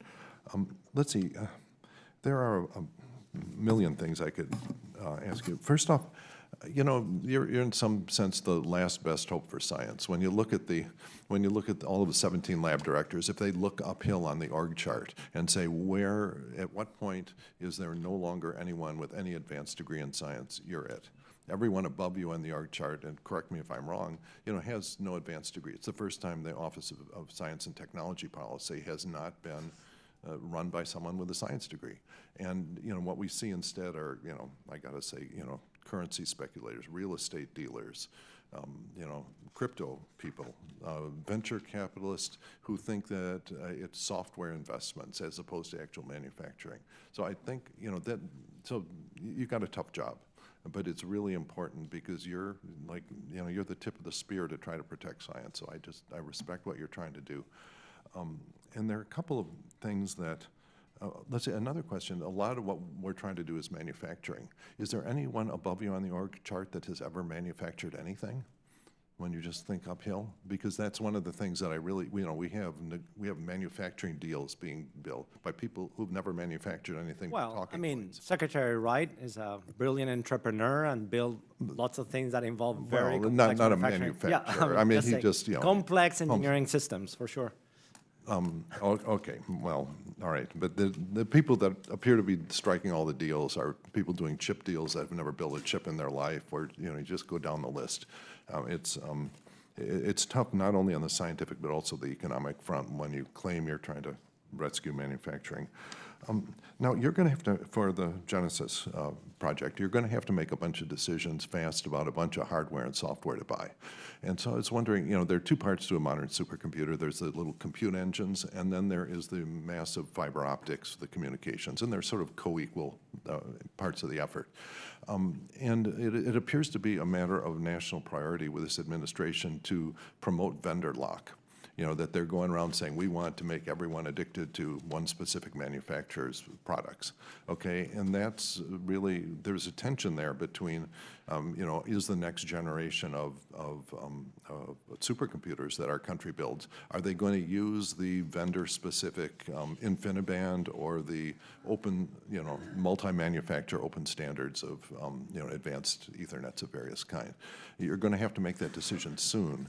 And how are you going to deal with that? The department has a wonderful tradition of actually enabling an ecosystem to grow, and we are going to be consistent with that. So there will be heterogeneity for sure. I guarantee you that. It's already the case, and we will continue to bring novel forms of accelerators, novel form of networking technologies and protocols. There's a strong commitment also for open architectures and open source. And so one of the problems there is if you look at the open network standards for data centers, there are Huawei and you name it, Tencent, the whole crowd is in there. Sure. So is there going to be any effort to separate it, or are we going to be in the same Well, situation? we're most certainly not going to build it with Chinese technology. But if you build it with the standards that they are also building to, it's a huge step upward for them. And so I was just wondering how you're talking about No, handling so that. look, it's incredibly important that America leads also on standard setting. By the way, in computing, even though there are standards that we get to set through IEEE and other mechanisms, adoption is the ultimate standard. Yeah. And that's the reality of it, right? So when But if people we end lead, up going to open standards and it gets commoditized, then we're not necessarily going to win the technology war. Well, anyway. yeah, but I just want to assure you that we are not going to implement a system with like one vendor or something. Like that is just not our strategy, right? We are going to, we are respectful of capabilities that we need to bring to the table, but part of our mission is also to enable the broadening of opportunity of technology options, and we are going to invest also in those options as well, a different scale of companies and different approaches. That's good to hear. The details will be important. Sure. Thank you. The gentleman yields back, and next we go back to California for Representative Issa. Mr. Gill, it's sort of interesting that Congressman Foster very kindly talked about manufacturers.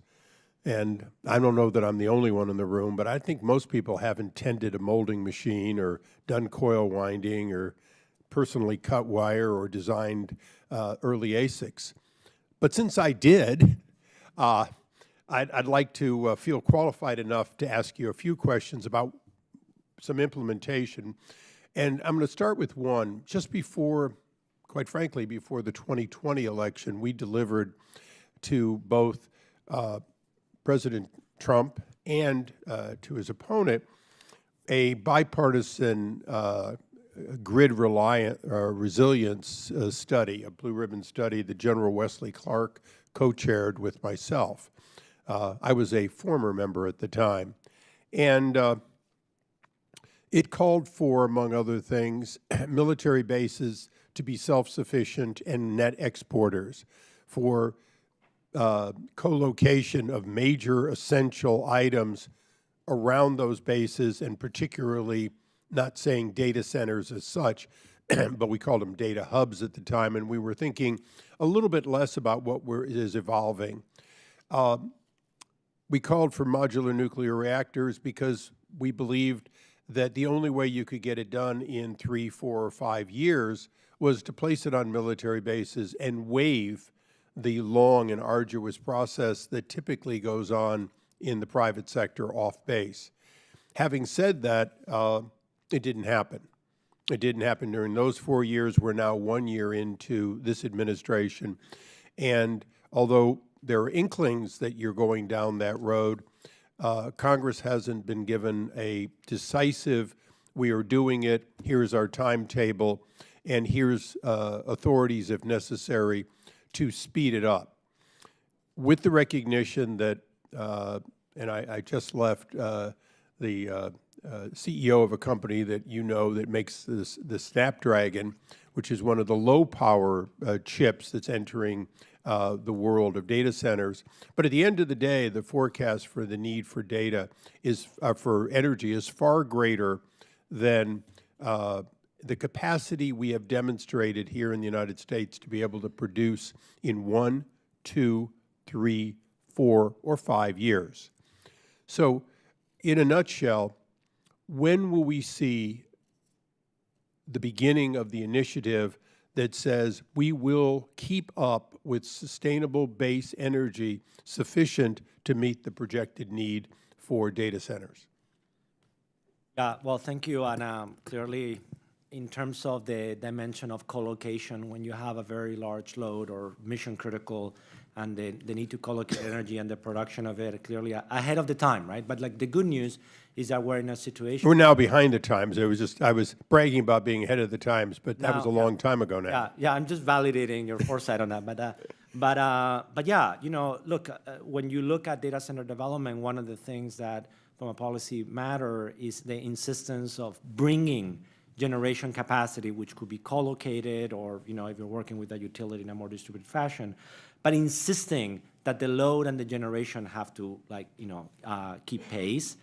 And you know, so that's a huge priority. And this aspect of co-location and what is behind the meter and what you know, infrastructure of things that already exist in that are co-located that could be made dispatchable and could be made to actually improve the grid or, you know, and lower costs for consumers. I think that that's a very important question. There's ways to do this well. You know, if I look at, for example, in Virginia and Texas, they have about 30% of the total data center capacity of the nation. And they've more than doubled the amount of data centers. So I think if you look from 2019 Sure, we could use Sparks, Nevada, too, where Nevada, thousands of acres are currently being built or in use. Yeah. So because energy is available. That's right. So there's been examples where we have seen data center growth as an example and lowering costs around that. So again, it's not an easy answer, but it is possible to get it right.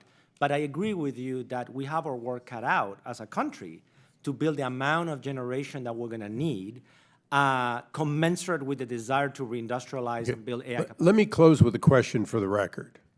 Could you come back to us with your expectation of if we were to use every major military installation, naval, Army, and so on, and place significant modular nuclear reactors in all of the appropriate places with sufficient land and so on, how much capacity would the United States government create that would alleviate the off-base need for energy growth? What would be the base load that could be produced either to 100% meet the DOD requirements or more than 100% of DOD based on whatever studies you have internally? Could you get that back to the committee? Yeah, I'll relay your question, but just to clarify, you're asking both the use of federal land to be able to site new capacity and to use the demand capacity of whatever that is being cited as a means to offset consumption that would have happened from the existing Right. grid? And Mr. Chairman, just to give you an example, Camp Pendleton had 2 1,000 megawatt nuclear facilities. They are shut down. The land is there, the facility's there, the transmission stations are there, and zero power is coming out of my military base at Camp Pendleton. I hate to interrupt this discussion with the time. Thank you. Thank you, sir. Let's see. Next, we go to Representative McLean Delaney. Thank you, Chair and Ranking Member, and thanks to Dr. Gill. I think I'm the last one, and I'm bringing it home. So thank you for being so patient the whole way. I'm going to echo many of my Democratic colleagues. Concerns and also unbelievable, thoughts about energy and how we go forward. So I'm going to go down another line of thought, but also have to give it up for Congressman Riley and our American ingenuity. Congressman Foster really set me up for what I want to talk about. So my district includes a lot of biotech innovation along the corridor of I-270 in Maryland with federal installations like Fort Detrick and NIST, and we're home to a big tech and bioscience industry, which includes federal contractors working with companies, and they've made lots of investments. As I said, at NIST, we've done a lot with AI computing and energy efficiency, which has really furthered our U.S. competitiveness and our national security. And I agree with much of what you said in terms of our investments into where we need to go with public-private partnerships. I'm just going to say before I go into my line of questioning, I just want to make sure that we have a wide stakeholder of these public-private partnerships and that there's not just a few global companies, and that we really look at how we power AI and quantum, and that we're going to need to have many different stakeholders involved in that process. So in June, we had a hearing on the National Security Commission on Emerging Biotech, charting the future of biotechnology, and the commission made a lot of recommendations. And one of the key recommendations is to work with international partners to develop best practices and standards for biosafety and biosecurity, but more large, generally, all types of standards. And before I came to Congress, I was Deputy Assistant Secretary at NTIA, and I was one of the handful of representatives that dealt with the ITU and other international organizations. Unfortunately, our views were often drowned out by China in these forums, even when we worked on things like Open RAN and open interoperability. With cuts to science and grants and staffing in federal agencies, and also, in our international forums, America will make fewer discoveries that really contribute to science and maybe even pull back from some of our partnerships.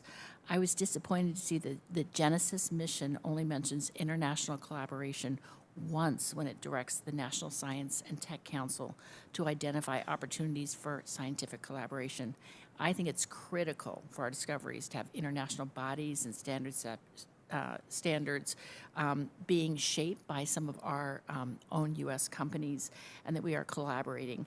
If the Genesis mission is going to act as a premier research and innovation arm for AI, how do you see the U.S. plan to work with other departments and agencies to lever the expertise you're gathering to increase U.S. presence in international standard setting? Thank you for the question. So we're doing in sort of like layers of progress. The first was to unite the department on a shared mission, on the Genesis missions, which we did thanks to Secretary Wright. The next was also to unite the entire government, thanks to President Trump and the EO and the leadership of Michael Kratsios in OSTP, to precisely on this point, how will we work across the different federal agencies that support science? Give more resources to more staffing to be able to do that as well. So I think we've made good progress on that. There's a lot of commitment and working together, but let me also address the international piece as well, that I think first, which we're working hard to unite the country on this effort. And then, it's no easy task, but we're making progress, and I'm appreciative of of holding a hearing today on this topic and all of us working together on this effort. And we absolutely expect and need and should also partner internationally with allies to contribute to their success and to benefit from their expertise and investments into the Genesis mission. So, but we're just doing it in an order where it's like unite DOE, unite the government. Today, how do we all work together? And then also then, how do we work with select trusted international partners? Yeah, I guess building on that and kind of what Representative Foster is talking about, I'm working on legislation to address the issue based on the Commission's recommendations to help NIST develop biological equivalents of gallons and meters and kilograms and really trustworthy standards. How would centralized strategic leadership in research and development, help the Genesis mission leverage these resources across our agencies? I mean, it seems like you're doing it, but Yeah, well, we're doing, but I'm specific acknowledging that we're resources. getting started, so ideas are welcome on how to do that better. We started by having a unified approach with a unified team, with a unified leadership, and now it is for all willing partners, which we just started this process with OSTP. Let's take NIST as an example. They want to participate. Okay, how do we collaborate? Do you want to contribute on the platform piece? Do you want to contribute equipment. on the data and equipment? Do you want to contribute on the problem set that you want to do? So take NOAA as an example. Hey, how can we use this capability to improve weather forecasting and weather modeling?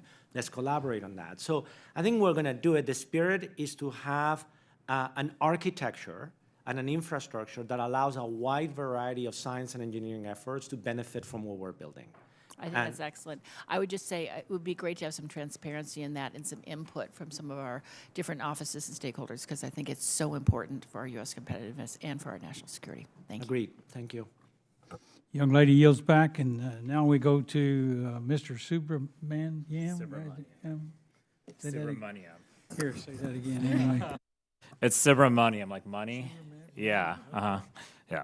Thank you, Mr. Chair. And thank you, Dr. Gill, for being here today. The question was asked earlier, but I didn't quite get the answer. Your boss, President Trump, has called climate change a hoax and a con job. Do you agree with that, yes or no? I have shared that, on the question of climate change, you ask If it's a hoax real phenomena or a con job, yeah. I have already answered the question before. Yeah. What was it? I don't remember. Was it a yes or no?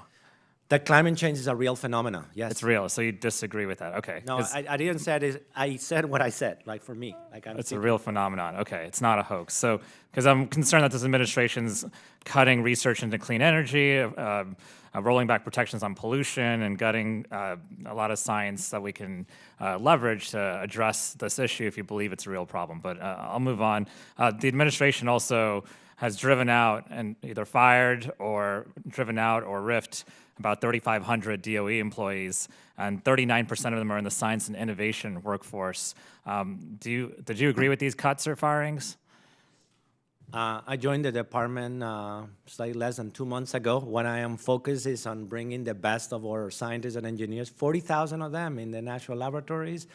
And I'm building with the Genesis mission, which we're all united in building. So we're excited about that. Did you agree with these particular cuts? I am focused on building the Genesis mission and delivering that capability. Elon Musk said that Doge was somewhat successful, but he wouldn't do it again. Would you have done Doge again? I wasn't running Doge. I don't know. Okay. Asking the wrong person. Sounds good. All right. Well, let's get to energy then. So we've been talking about AI a lot, but AI needs data storage, which requires energy, right? And we need a lot of data centers, basically, is one way to usher in more AI. And your other boss, Secretary Wright, said yesterday that if people want to lower their electricity prices and their utility bills, we should build more data centers. Do you agree with that? Look, I think on this topic, like if we want to be sort of a little bit serious and detailed about it. Oh, I want to be very serious. If you look between 2019 and 2024, and you look at where data centers are located and data center growth and energy prices, if you plot it in a in an axis, it's slightly negatively correlated. Meaning, if you look at places where like Virginia or Texas, where they increased 200% the amount of data centers, they account together as those two states to 30% of data center capacity in the nation, and electricity prices on those two states went down during that period of time. All I am saying is it's not easy. I'm going to reclaim my time. You're saying that data centers have lowered energy prices in Virginia? Because I represent Virginia. I have 300 data centers in my district. Are you telling me that my constituents' utility costs have gone down because of them? I'm not saying data centers lower energy prices. Okay, thank you. Thank you for answering. That's what I was asking, because your boss said that they're going to lower energy prices. But if you build in the transmission costs, the building transmission lines, and how much it raises the base load, you know that it's actually going to double energy costs over the next 10 years. More load maybe less does than that. not mean it's not true that as a universal statement you're making that more load leads to more higher energy prices. It depends. That's not what I said, though. But your boss said that we need to build more data centers to lower utility costs. That's what your boss said. And well, you're saying you maybe disagree with that then. If you're bringing investment where you're building data centers and along with that investment adds generation capacity, by having a higher level of investment into the system, you can lower costs. Yeah, but who's paying for those costs? The reality is what's happening in Virginia is that utility ratepayers are paying those costs for that energy infrastructure, and that's increasing their utility bills. That's what's happening in Virginia. I would love for you to come out to my district, actually. It's only about 30 or 40 minutes away, and talk to people, and they'll show you their energy bills. I'll show you my energy bill. It has gone up, and it has gone up because of data centers. And we're doubling the number of data centers in my district over the next 5 to 10 years, and that's going to double, maybe triple our energy costs. But anyway, you know, this administration said that it was going to cut utility prices in half this year. It's December 10th right now. Most people's utility costs have gone up. Do you think we can do that in the next 20 days? I think a lot of decisions that were made in years past have contributed. But then why would you direct say you're going to result of cut the current people's state. utility costs in half if it's not possible? Why would this administration say This that? administration is doing a Were you heroic lying? job in driving energy innovation and driving costs down. That's the focus of this. But has it? administration. Has it cut utility bills in half? So, Okay, well, let's take a step back. Can you tell me about how many data centers we currently have in the country right now? I don't know the exact number. Maybe you can tell me. Okay, it's around 5,000. Do you know about how much energy we need to power those data centers, like ballpark? I know it's probably like 5% of like total capacity of electricity system. I don't know what it's probably maybe No. like 30, 40 gigawatts or something like that. What is the number? I don't know. Well, do you know about how many data centers you think we'll need to build in the next 5 to 10 years I to think power that an wa- AI? I mean, look, infrastructure? that ranges a great deal. There's like $2 trillion of announced projects with 200 gigawatts. I don't know that all of those are real. It sounds like we should have a conversation about how we're going to do data center infrastructure in this country. It sounds like that conversation is not happening to where it needs to be. So I invite I'm you and sorry everyone to else at interrupt DOE to this, come to my district. the gentleman's and time hear has from people. expired. Thank you. I yield back. Thank you. So in closing, you know, I want to thank the witnesses for their valuable testimony. I really do appreciate that. And for the members for their questions. And the record will remain open for 10 days for additional comments and written questions from members. And this hearing is adjourned.